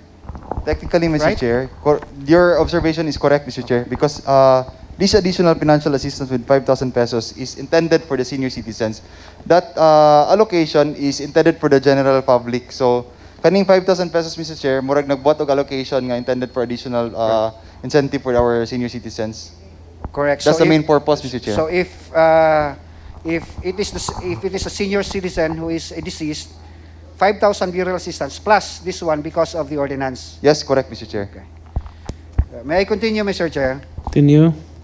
On letter C, senior citizen registered with the OSCA with an age of 70 years old and above shall be entitled to a monthly lifetime pension pursuant to our ordinance. May I be refreshed? How much are we giving? 300 pesos, Mr. Chair, per month. For 70 years old and above. For 70 years old and above. Okay. Letter D, abandoned and neglected senior citizens registered with the OSCA shall be granted monthly financial assistance for food subsidy. May I also know how much the monthly financial assistance? To be honest, Mr. Chair, no, based on the committee meeting we had, the first proposal is we put the amount, but technically it is not rational to put the amount because it will be based on the case study of the different social workers. So, ang kakatabo, ug mubutang tag amount, there are instances nga ang pag-evaluate sa atong mga social workers mas dako pa sa amount. So, wala na mo gibutangan gid og amount. So, it will be just based on the evaluation of our social workers by the CSWD, Mr. Chair. So the monthly financial assistance for food subsidy will be based on the case report Yes, Mr. Chair. of a social worker. Correct, Mr. Chair. Letter E, beginning January 2022, after the 90th birthday, all indigent senior citizens registered in the OSCA shall be provided with lifetime monthly health food supplement allowance in the amount of 1,000. So this is only applicable to indigent senior citizens. Correct, Mr. Chair. Bisan pag nag-90 years old na sila. Yes, Mr. Chair. Okay. Now, kung nag-90 years old na ka, sa letter C ug D nato, na may madawatan nga 300 pesos sa C. Tapos napigay food subsidy kung abandon ka. So in addition ni siya kung nag-90 ka. That's correct, Mr. Chair.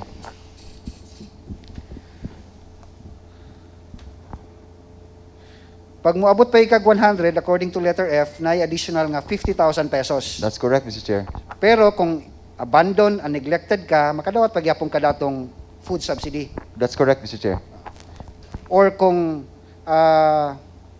makadawat gyapon ka sa letter C, katong monthly lifetime pension. That's correct, Mr. Chair. Appeal ang sa letter E, katong monthly health food supplement allowance. Kung indigent ka. Pardon, Mr. Chair, letter C? Letter E. Ano ba, nag 100 years old na ka. Yes. Nakadawat kag 50,000 plus katong 100 gikan sa national. But letter A provides nga as long as 90 years old ka and above, makareceive pagyapon ka og 1,000 pesos monthly food supplement allowance kung indigent ka. Yes, correct, Mr. So Chair. dili maputol ang imong monthly lifetime pension kung o ang imong food subsidy as bisan pag nag 100 na ka. Yes, correct, Mr. Chair. For clarity lang on Section 4, Mr. Chair, because there are two provisions, there is an alternate provision. The first one is within the first month of the beginning of the new administration, and the alternate provision, next page, within the first month after the assumption of office of elected officials. May I know from the proponent which of these provisions are we following? Mr. Chair, we will just remove the yellow one, Mr. Chair, the alternative provision. We will just made a choice, Mr. Chair, during the committee meeting, Mr. Chair. That's why we'll just remove the alternative provision and we'll just follow the original provisions, Mr. Chair. Because it's the same, Mr. Chair.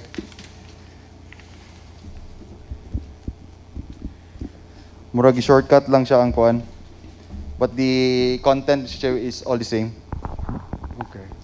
Now, on Section 7, Barangay Associations of Senior Citizens or BASCA, with the exception of Barangay Kasisang, we shall have two Barangay Associations of Senior Citizens BASCA.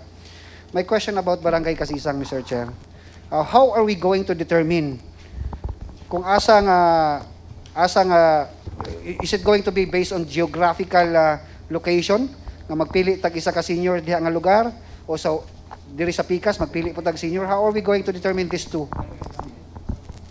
Mr. Chair, there is already an existing senior citizen, duwa lang kabuk ilang senior citizen chairman, Mr. Chair. So, I think the best way, Mr. Chair, is I would like to request the Councilor Bonnie Valiente to answer how they divided or how they what's their strategy on achieving the two senior citizen president per Barangay Kasisang, Mr. Chair. May I? Okay, City Councilor Valente, you're recognized. Hello. Wala itong gitext na ko karon sa akong secretary how we are going to resolve. Actually, mawala mo mga privilege ug benefits. Kay we are not belonging to Baska anymore.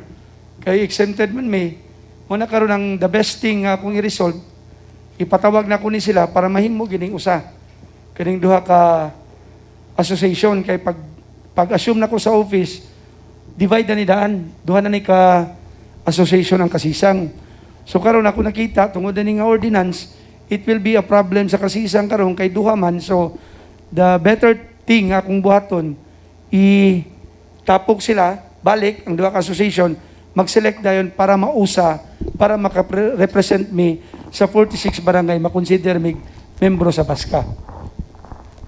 Any answer? That is not the intention, Mr. Chair. The intention of the ordinance is we accepted the current status of Barangay Kasisang, which is to senior citizen allow. president. It's the Dili reverse. walaon.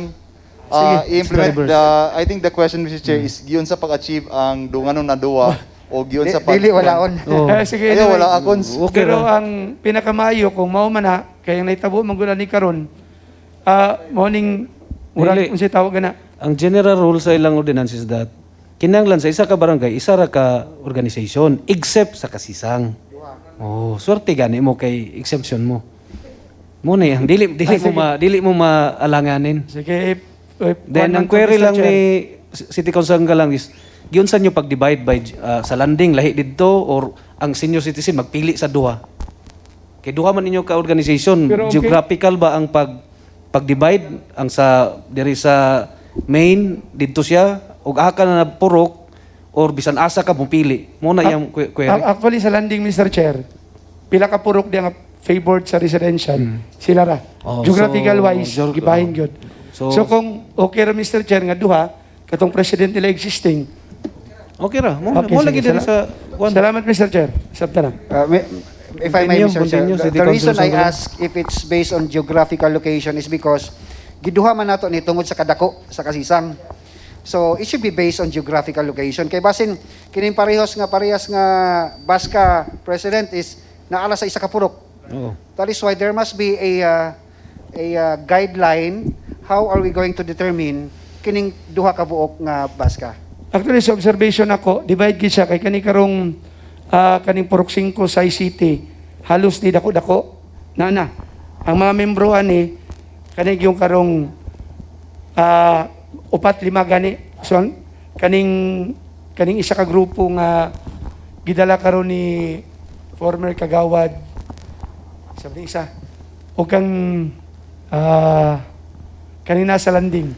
Pero So, namoy ordinansa sa inyong barangay ana na clear cut gyud na kanina purok sa group number 1 ni kanina purok group number 2 nagsabot-sabot lang na. wala, sabot-sabot na Mr. Chair pag comprise na before.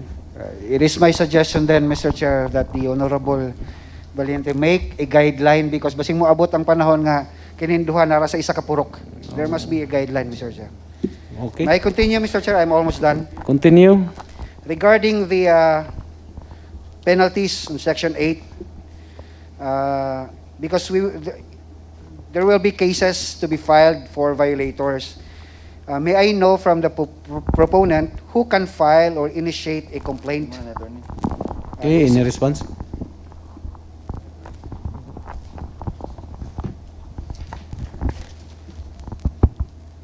Generally, Mr. Chair, in criminal cases lang, Mr. Chair, if the private complainant would be the witness, Mr. Chair, we would be the one, kung magpa-assist sila, we would be the one, if mag-assist sa ila kung gusto sila. However, kung kita ang dakop lugar, Mr. Chair, for violations by the businesses, it will be the city through the OSCA or who will act as the complainant for the case, Mr. Chair. So for clarity, it's either a private complainant with the assistance of the OSCA Yes. and the city legal office, or the OSCA itself and the legal office. Yes, Mr. Okay. Chair. Now, where to file the complaint? Atong itanaw sa jurisdiction sa Mr. Chair, sa penalty kaya atong gamiton ani katumang senior citizen ga For, di ba, naiingon man ta nga pwede man ang private person mo complain. Yes, Mr. Chair. So para ma-encourage siguro nato ang mga tao nga mo complain gid kung na violation, I would suggest nga na siguro tay hotline nga, or I don't know kung unsa na pa maagi na pag-implement dani kay basing usahay magod mahadlok na. Yes. Nga Yes. inana, at least kung na hotline ma-initiate din ninyo. Siguro Kung tinuod ba dito gyud- sa kanang ipang post na lang nato sa mga business establishments for violations of this ordinance, Mr. Chair. Ambot og asa nato mabutang pero I hope that's a good idea, Mr. Chair. And lastly, Mr. Chair, Okay, continue. on letter F, it says here that the city mayor, upon the filing of an appropriate complaint, and after due notice and hearing, may cause the suspension of revocation or revocation of the business permit, permit to operate, franchise, and other similar privileges granted to any person, establishment, or business entity that fails to abide by the provisions of this ordinance. Because usually, Mr. Chair, when we impose a suspension or a revocation of business permit, it is either a third offense or subsequent offense. But this one, it's unclear. Basing mo apply po ni bisag first offense pa lang, that's very kuan na pud kayo. Kining what do you call that? We will have a graduated Yes. schedule na lang for the administrative penalties, Mr. Wala Chair. magud nakabutang Yes, kung yes, it's we will. first offense, second offense, or third offense. First offense would be a reprimand, and then we will just have the amendment, Mr. Chair. All right, thank you, Mr. Chair, and thank you, Honorable Aldeguer and Attorney thank you. Barroso. And Ma'am Orbina and Honorable Damasco.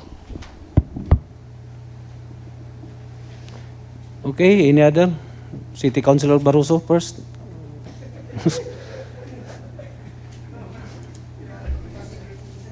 Then Valente. Thank you. Thank you, Mr. Chair. Good afternoon. And colleagues, to our resource person. This is not a query, but this is just to, this has reference to the McFesca, no? Because that is the old name of the association. When we recently registered the name of the association with the Securities and Exchange Commission, the Securities and Exchange Commission suggested a new name. Why? Because McFesca was suspended already. It was registered about more than 5 years ago with SEC. And so if we still use the name, we will be spending more in the association, penalties and fine and so forth. So they suggested that we have a new name for this. And so, just so that it will not be confusing, we will still use the word McFesca, but put a bar and put the new name if it is agreeable to this group now. So this is actually the name, this is the name of the association, no? I would like to, may I read, Mr. Chair? Okay, continue. It is certificate of a corporation coming from the Securities and Exchange Commission. So if I may, the name of the association now is Federation of Associations of Senior Citizens of the City of Malaybalay Incorporated. May I repeat? Federation of Associations of Senior Citizens of the City of Malaybalay Incorporated.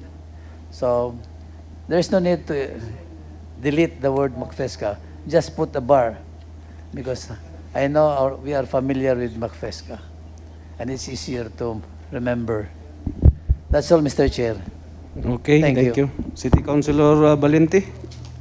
Oh, any response? Mr. Chair, first? yes, Any response? yes. It's my humble suggestion, Mr. Chair, that because McPesca is not existing anymore, we will just use the new name. Okay. So, para at least dili na lang maglibog. So it will be adapt on the new ordinance, the current name of the Association of the Senior Citizens instead of McPespa. So well taken, Mr. Chair. City Councilor Valente, you recognize? Salamat, Mr. Chair.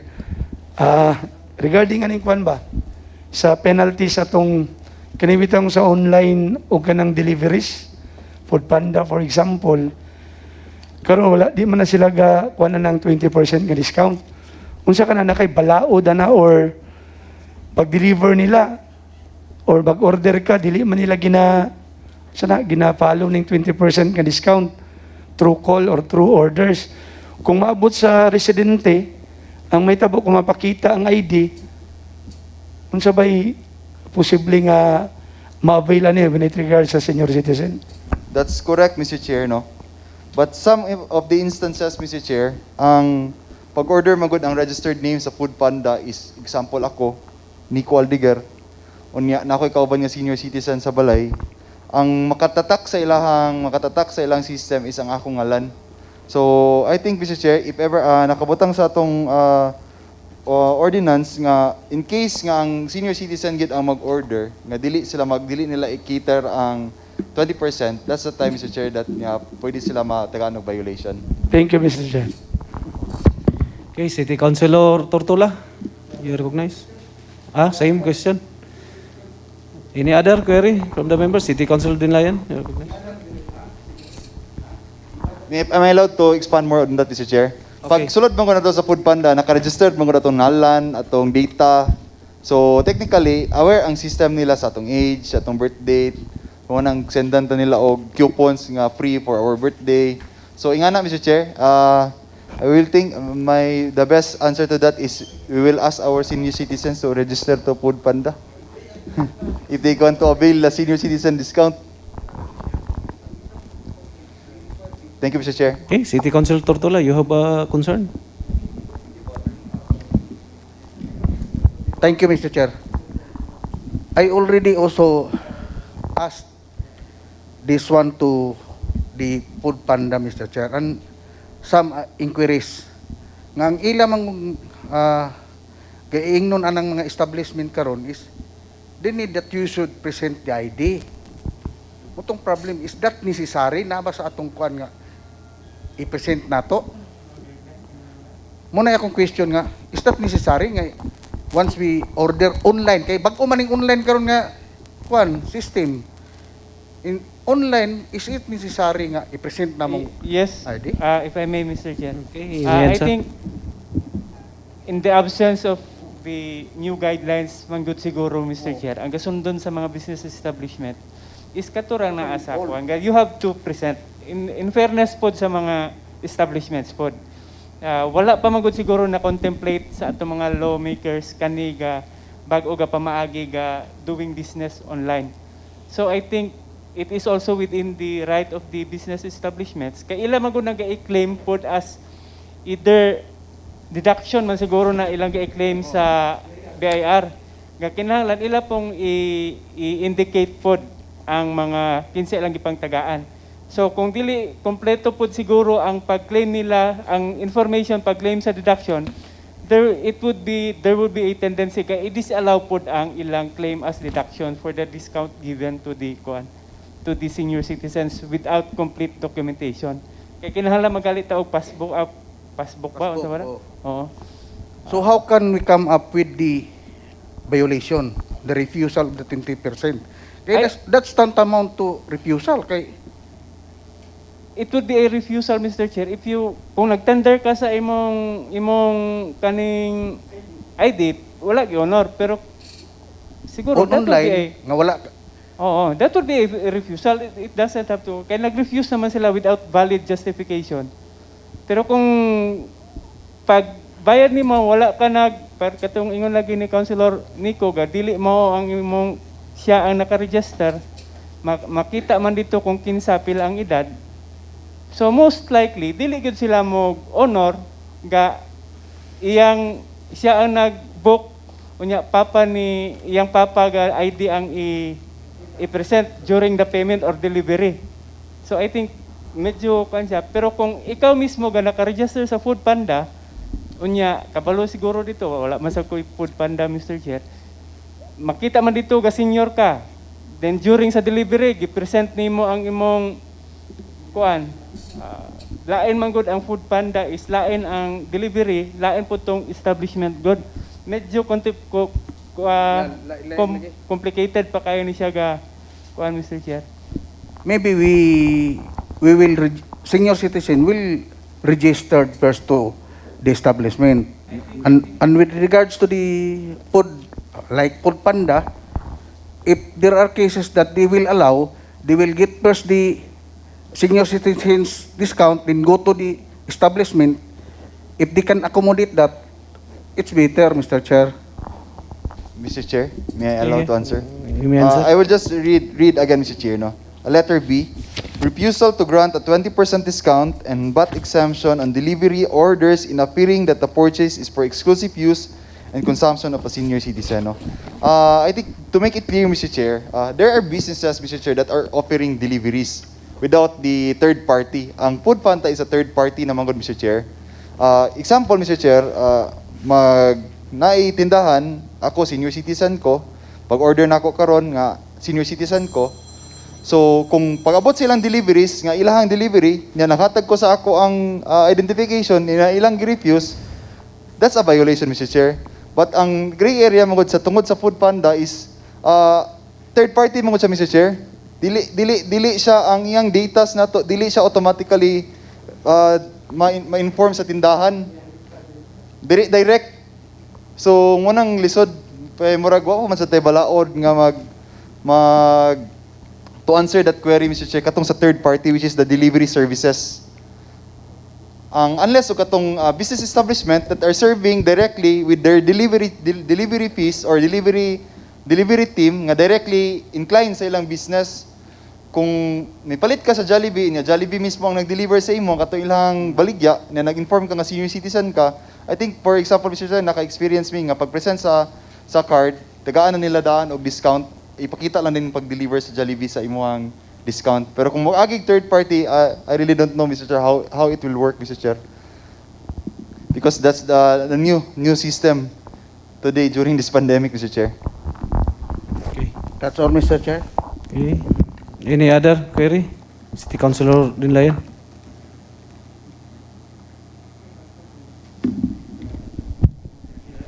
Thank you again, Mr. Chair. To our proponents and to our resource persons, good afternoon. I'm very happy, Mr. Chair, that we have this kind of legislative measures. This is a very good ordinance in order to protect our senior citizens, and likewise, this is in line with the definition of social justice, which is very memorized by Attorney Julius Barroso during our years, which is neither communism nor despotism nor anarchy, but the humanization and equalization of the economic forces of the state, so that secular conception may at least be approximated. In other words, Mr. Chair, social justice is in the view of equal economic, political, and social rights and opportunities, especially to our sector, that is the senior citizens. My first query, Mr. Chair, during the committee meeting of our committee chairman together with the members, the original of the title of this ordinance, I would just like to ask, why is it that it is already amended? Correct me if I'm wrong. The original was kagtanal ki apo hamaama daw apo hibahi. Yes, Mr. Chair, ang katong original is kagtingil is from Muyamnon, and the pag amumaho apo is from Higaonon, Mr. Chair. It's still the same. I'd just like to ask, who translated this new version? I consult the IPMR, Mr. Chair. Anyway, the very important thing is the best translation. Would like to ask for the question, Mr. Chair. With this new binukid term, binukid title, is this a clerical error or sakto gini nga daw apo nabahi? I think this is apo habahi. Mo na ni. Not na. Any response? What you mean, Mr. Chair, is maama daw apo. If you will observe, apo ha maama. Another apo hama-ama daw, apo na bahi. Oh, It is supposed to be apo ha bahi. yes, Mr. Chair. I admit this is ha. Karera na, Mr. Chair. Okay. Will take in. Yeah, we have agreed on that. Apo habay, dili na.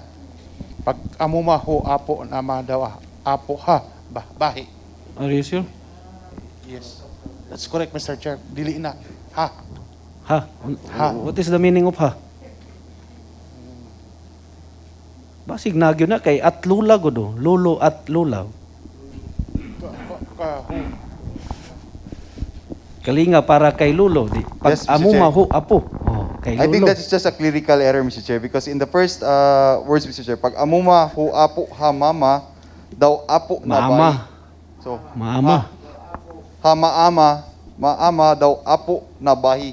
So, I think that is just a clerical error, Mr. Chair. So, Instead unsa of na, ha. Let's be clear, okay? We are not experts here. So we have to consult. We are not all experts, so we will not speculate. So which is which? City Councilor Mr. Chair. Damasco? Okay, Mr. Chair. I will just call the IPMR what is what is meant by ha on ana, Mr. Chair. Okay? Ha? Can you, Honorable Tortola, your, ha? What is your... Because Mr. Chair, from the original binukid, itong original ginato nga ordinansa, kag tunnel hi apo hama-ama daw, apo ha bahi. Ha. Yes, the original, Mr. Chair. Ha, man gini. Katong kating ko ba? Katong sa katingil, kagtingil ba? Katingil is meaning Kagtanel. Kagtingil is pagpangga, pag-amuma, gugma sa mga lulo ug lula. So meaning kaning ha gini siya. Ikaw dili ni na, Mr. Chair, based on my being alumad, na is not ha is correct, Mr. Chair. So going back from your original, this second translation, Bukidnon, from the Bukidnon tribe, because you have said earlier that the Kagtanal is from the Umayamnon tribe. Yes, Mr. Chair. Yes. Can I read the section 1, the original, Chair, Mr. Chair? Title this, section 1 title, this ordinance shall be known as Pag-amuma ha maama daw, apo habae. This is already general din pag kuha na nasayop, Mr. Chair. Mo ginayang the original. So this is ha, not na. This is correct. As translated by our very own IPMR. Yes. You are referring to Honorable Dato Rene Sumbungan? Yes, Mr. Chair.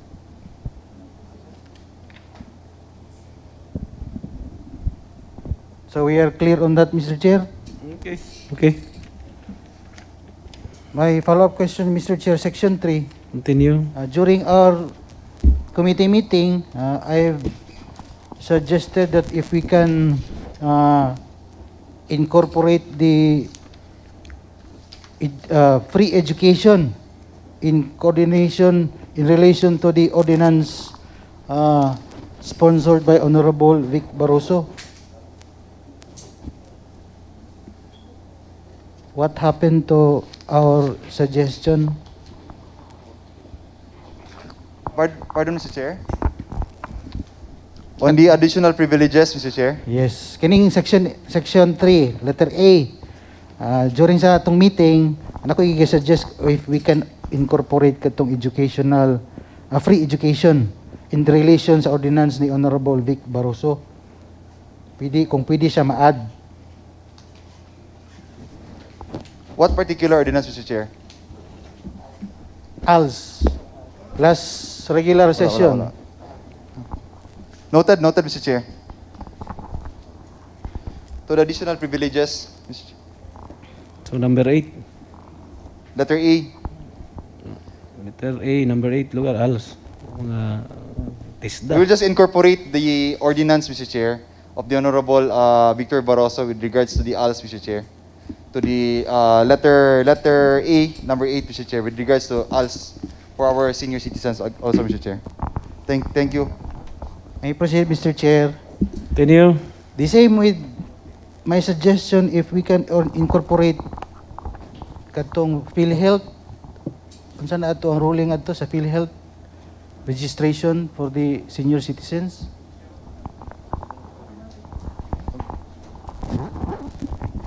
I think, Mr. Chair, the PhilHealth, although kuan man siya, kay automatic man gud basta mag-senior ka, if we can ask those who are kuan Enrolled na ka. automatic naman sila ga kuan. Enrolled ka. Yes, yes. Di na ka magbayad. Dili naman Okay. sila. Automatic man. So it is not necessary nga ibutang pa dire. Dili na sa akong opinion, Mr. Chair, it is not necessary. So, kay all automatic- senior citizens are enrolled na siya. Yes, yes. Nationwide, in the nation, kuan, Okay, national level, tanan-tanan na basta senior. Automatic na member sa PhilHealth. Thank you, Attorney. Follow up, Mr. Chair. How about katong ato ang suggestion nga kani ang senior citizen kay makatrabaho sila either sa public or sa private within Balay-Balay lang. In my own opinion, Mr. Chair, I think much better to create a different ordinance with regard to that matter, Mr. Chair. It's more so that we can specify the specific guidelines on how and then what are the possible establishments they can work with, Mr. Chair. So at my own suggestion, Mr. Chair, the best way to address that is to create a separate ordinance with that only content, Mr. Chair. Okay, thank you, Honorable Aldeguer. Follow up, Mr. Chair. Okay. With regards to Section 3, letter D, in relation to the query of Honorable Sanggalang, abandoned and neglected senior citizens. For the record, are the LGUs not mandated maghimo ka ng para sa to ang mga child in conflict katong bahay ni Kalinga? Are we not mandated? With regards to the home for the elderly, the LGUs do not have a mandate to establish one. It's the DSWD who are responsible for the establishment of home for the elderly. What they only require of what we have at present is only a day center or the senior citizen center, in which the law also mandates that it's the DSWD who shall establish the senior citizen center where they can conduct their activities. But with regards to the home for the abandoned elderly, the LGU has no mandate to establish one, sir. Okay, thank you, ma'am. Follow up, Mr. Chair. Continue. Ma'am Ivy, I have a query. Pwede ang senior citizen holder sa senior citizen at the same time sa PWD? PD. Yes, they may have two identification cards, but with regards to availing of the discounts, they may only avail one, whichever is higher in discount. Okay. Ang sa senior o sa PWD, dili siya parehas tanan o paraanan sa mga discounts, di siya parehas tanan? There are similarities, sir, but not all are the same with regards to the discounts. So magpili lang siya kung dako diri sa PWD nga ma-avail niya, pili siya diri sa PWD. Otherwise dito sa senior. What if kanang gi-promo na, discounted na? Can he still avail? Yes, sir. We only the establishment only has to provide the senior citizen with the higher discount. If the discount for the promo is higher, then that will be the one given to the senior citizen.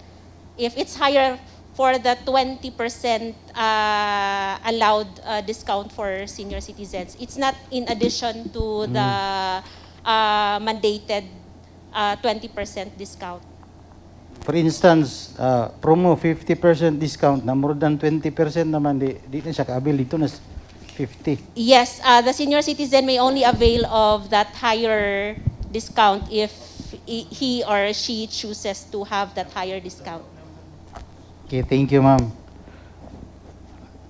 Another query, Mr. Chair, Okay, continue. in relation to Section 8 penalties. Let's go to the 20% discount. Master si Juan ani, si Attorney Julius. If ma-avail sa senior citizen ang 20%, unsaan man pag-deduct sa, for instance, sa Mercury, as tax deduction. I-minus diretso sa ilahang payment of tax. I think, Mr. Chair, i-claim na nila as deduction sa ilang income. Ang sa kanang mga discounts ihatag sa ila sa mga customers nila. They claim it as a deduction from their income. In relation sa kini nga Republic Act 9994 or other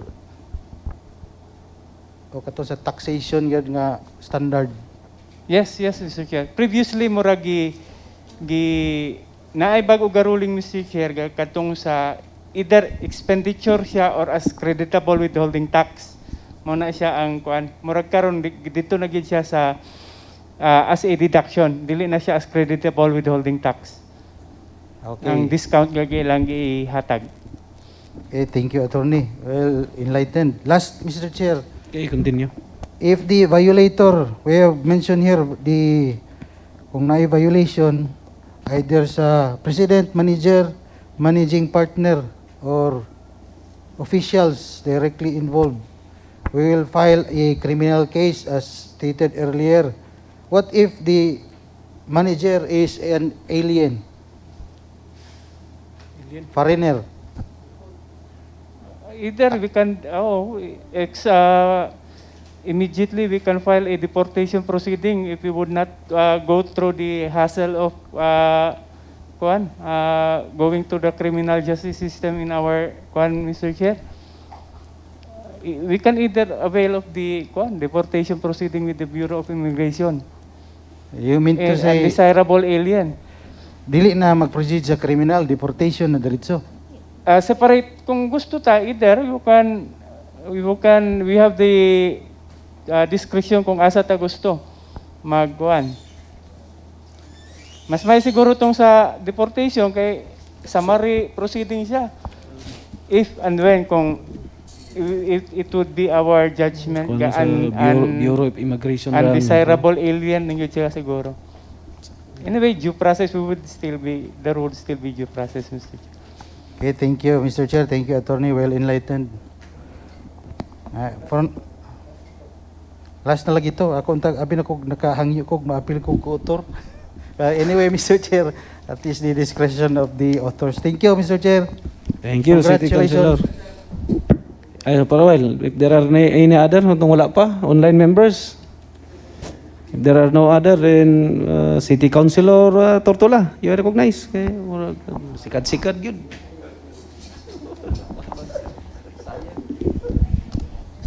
With regards to the query of Honorable Dinlayan, Mr. Chair, I just would like to act or give some enlightenment to answer.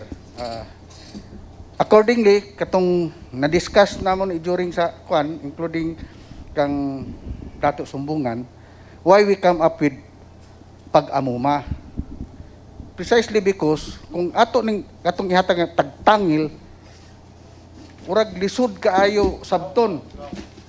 Lisod kay kon ba kay lawom ra kaayo gyud ang meaning. Busa we come up with the pag-amuma, which is easier to understand. Busa muning na amend tong title kung na-consider ning pag-amuma. With regards to the question of ha or ho, ang ho is para sa urag kadaghanan ba? Ho. Para sa tanan. Ho. Ang ha, ang he is ikaw. He. Kung mag-issue ka ng he, urag individual na ikaw. Ang ho is para sa kinatibukan o kadaghanan. Ang ha is just an adjective sa imong ngalan. Busa ha. Ha maama. Muna siya ang kuan sa pagkuan aning atong title. That's all, Mr. Chair. Okay. Mo dito, insakto ho. Okay, wala na. Wala na from the chair, may nano kay mga query. I would like only to clarify, ang madawat gid katong sa section 3.7 is 5,000 from the katong DSWD, financial assistance. So lahi gining kanina ordinance, so 10 gyud, sure gyud 10.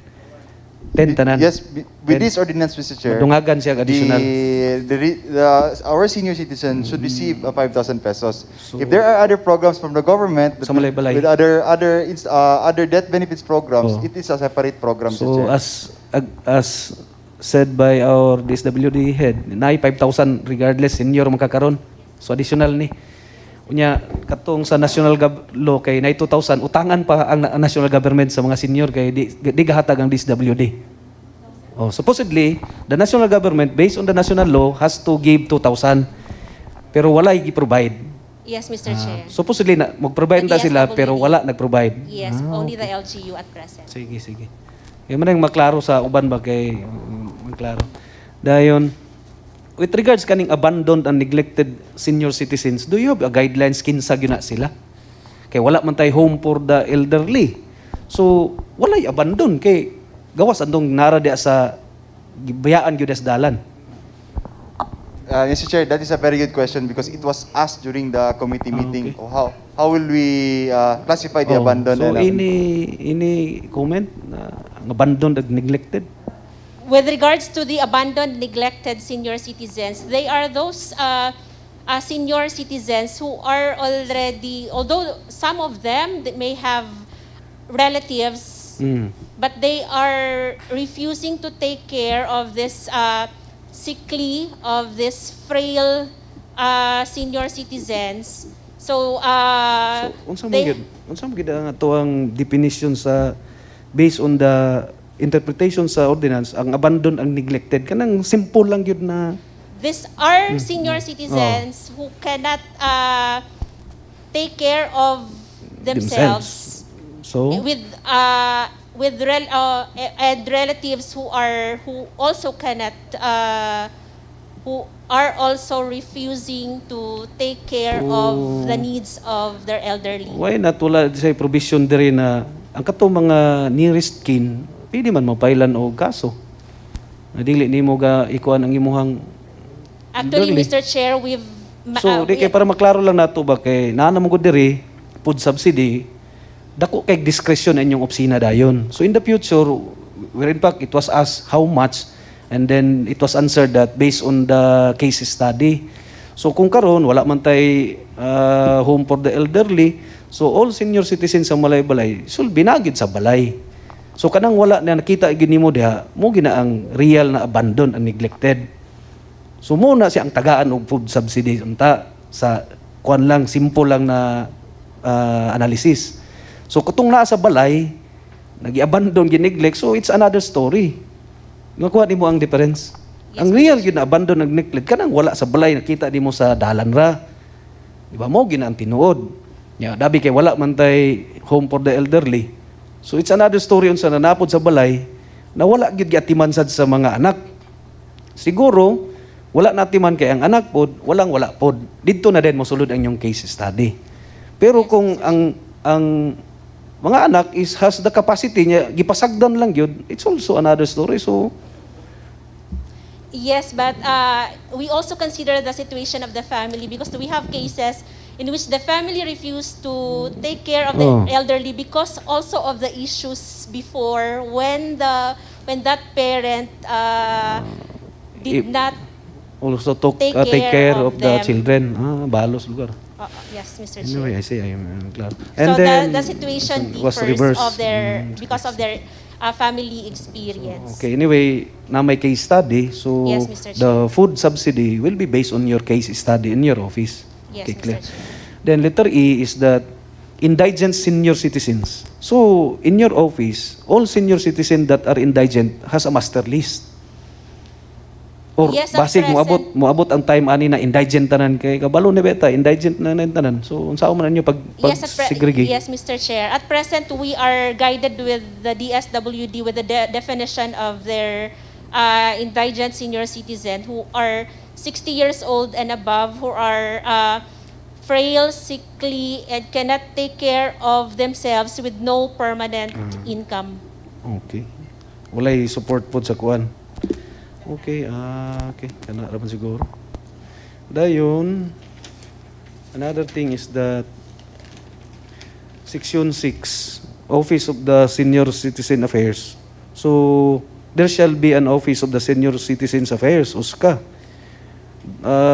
Do we mean the existing OSCA or we have to establish a new OSCA?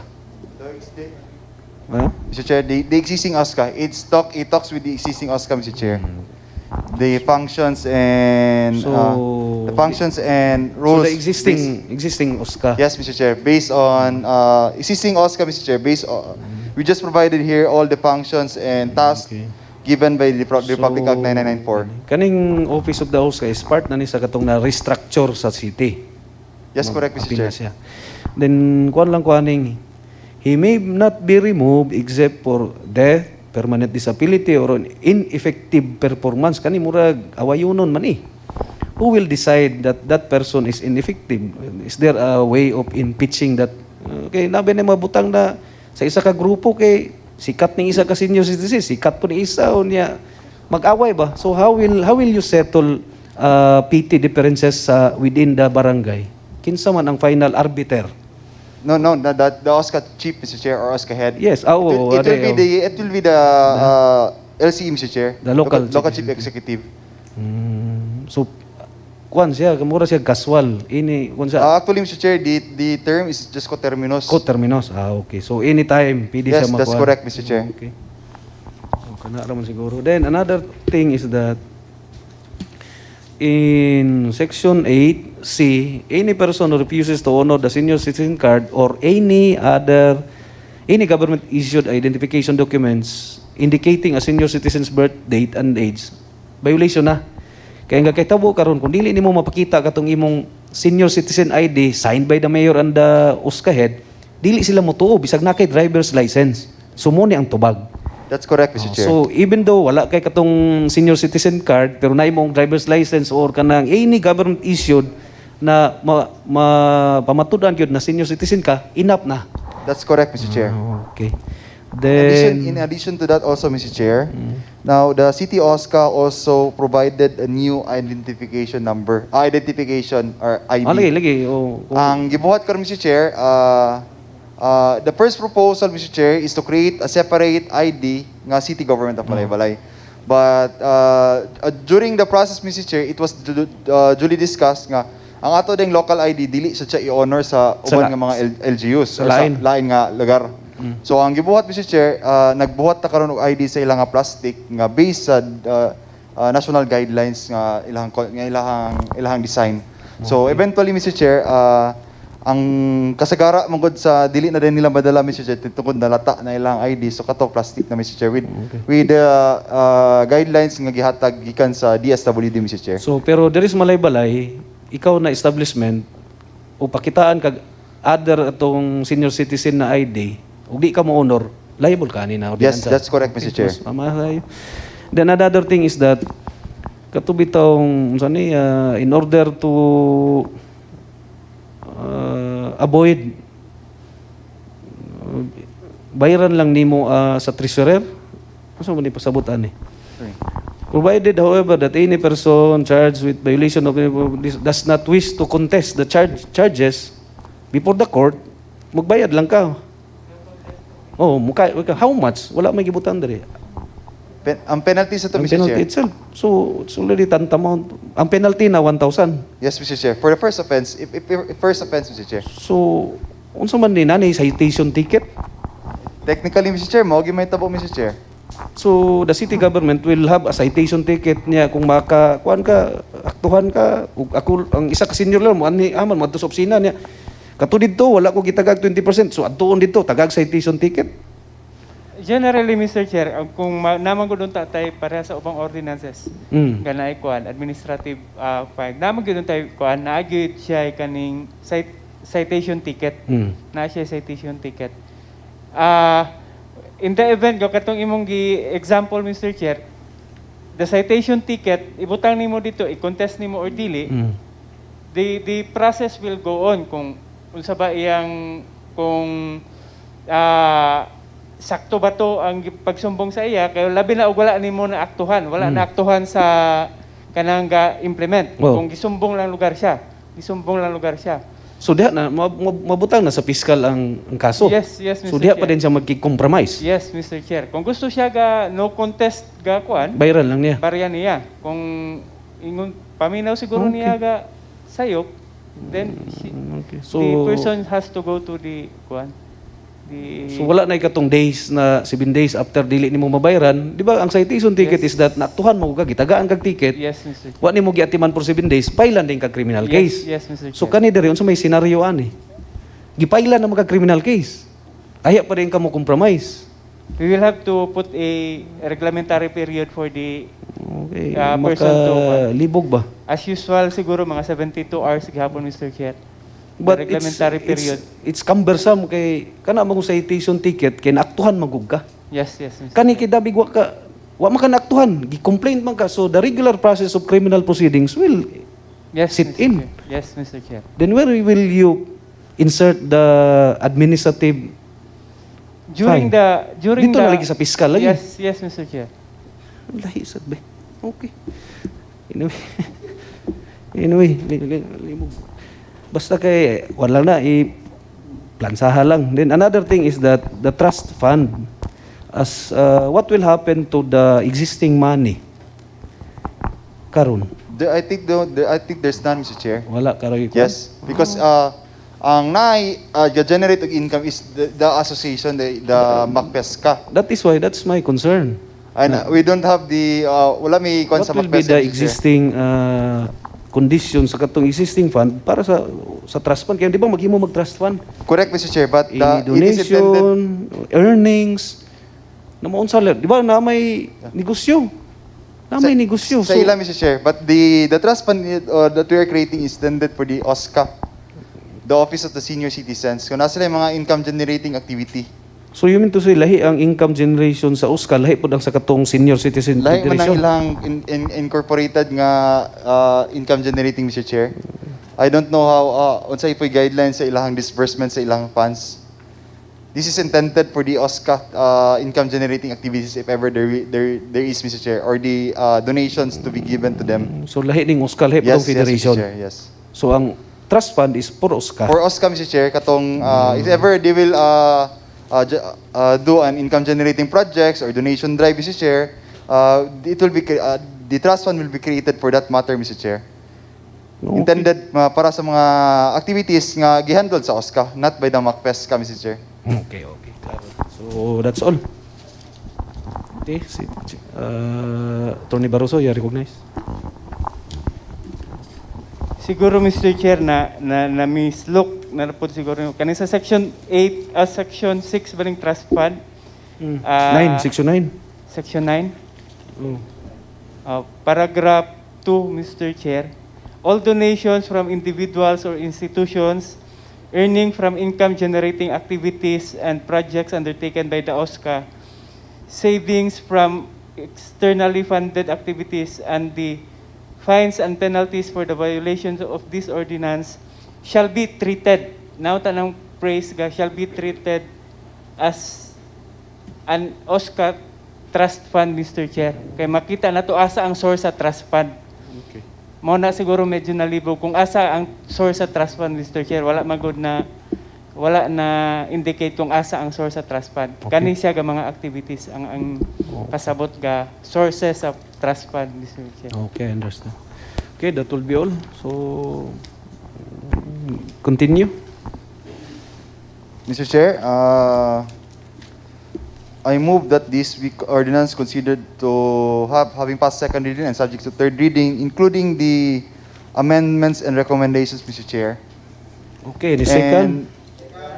Any more discussion? Discussion, Mr. Chair, Okay, and we will continue. be providing the copies of the final ordinance for the next session, Mr. Chair. We will be submitting it before Friday, Mr. Chair, For the third reading. for the third reading to be reviewed by the all members, Mr. Chair. Okay, any objection? The chair is none, so the motion of City Councilor Aldeguer and the chairman, City Councilor Damasco, is approved. Thank you so much, Mr. Chair. Next item. No other matters? Other matters, City Councilor Tortola, you are recognized.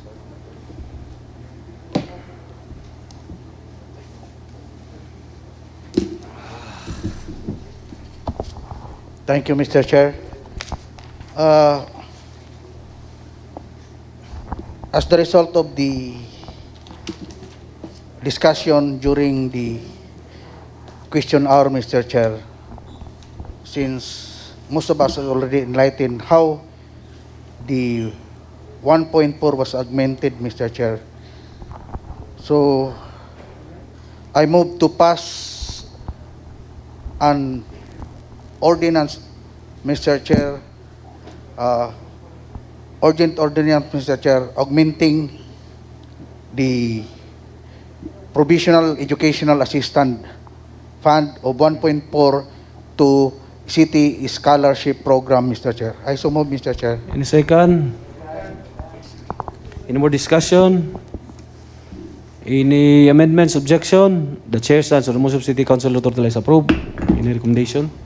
Recommendations, Mr. Chair. I move to pass an urgent ordinance, Mr. Chair, for the ordinance augmenting the provision of educational assistance of 1.4 to city scholarship program, Mr. Chair. I so move, Mr. Chair. The second? Any more discussion?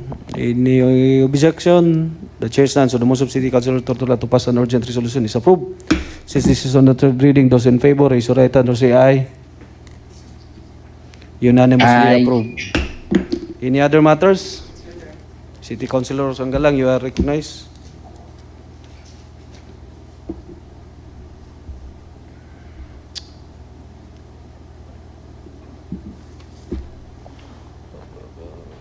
Thank you, Mr. Chair. Good afternoon, everyone.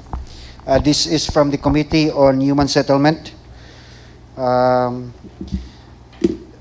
An ordinance approving the reclassification from agricultural use to residential use of portions of land located at Barangay Saglayan, San Jose, and Casisang with a total area of 187.47 hectares, thereby amending Section 7, Zone Boundaries of the City Ordinance Number 875, Series of 2016, or an ordinance adopting the revised zoning regulations for the City of Malaybalay.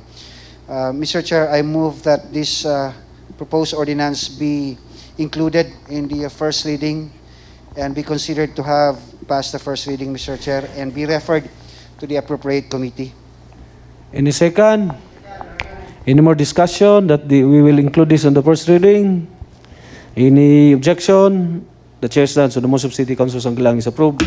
Madam Secretary, please take note and this will be referred to the proper committee. Thank you, Mr. Chair. One more thing. Okay. This is an endorsement from our city mayor. It's an urgent endorsement to the SANGGUNIANG PANLUNGSOD members.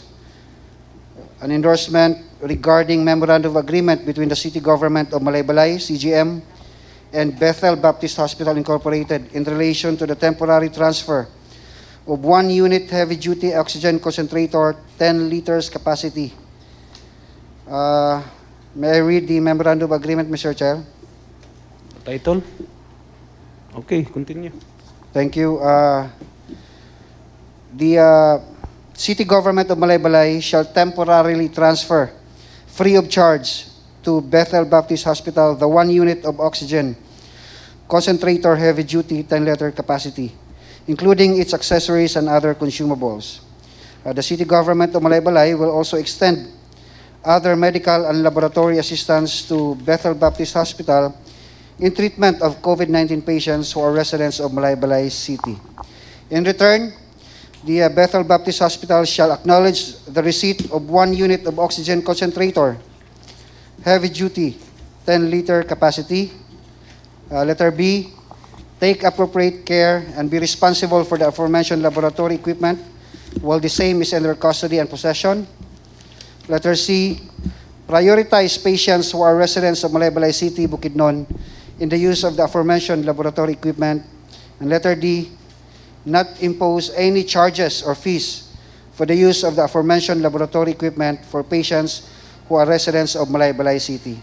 Since this is an urgent matter, Mr. Chair, coming from our City Mayor, I move that we pass a resolution authorizing our City Mayor to enter into this memorandum of agreement between the City Government of Malaybalay and Bethel Baptist Hospital regarding this matter. I so move, Mr. Chair. Okay, any second?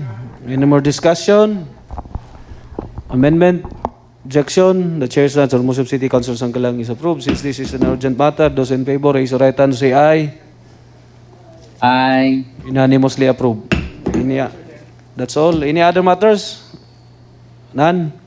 I'd like to request the Secretariat to please again call the roll. Honorable Vice Mayor J. Warren R. Pabillaran. Present. Honorable Councilor Silito R. Marabe. Honorable Councilor Nico P. Aldiger. Honorable Councilor Rendon P. Sanggalang. Honorable Councilor Juli C. Monsanto. Honorable Councilor Erwin A. Damasco. Honorable Councilor Cromel Kiril D. Dinlayan. Honorable Councilor Luel M. Tortola. Honorable Councilor Victor M. Barroso. Honorable Councilor Christopher B. Soria. Honorable Councilor Kathleen Cecil C. Pagaling, OIC Mayor. Honorable Councilor Bonifacio G. Valiente. Honorable Councilor Renato S. Sumbungan. Honorable Councilor Dave Julian A. Balore. Present. Tawag outro, Soria. Offline or... wala. Wa man takabalo offline. So, during ibutang indicate the asterisk na the second roll call, wala na. Mao ba? Okay, let's consider. Okay, since there are no longer any other matters, the chair declares an adjournment at exactly 3:39 in the afternoon.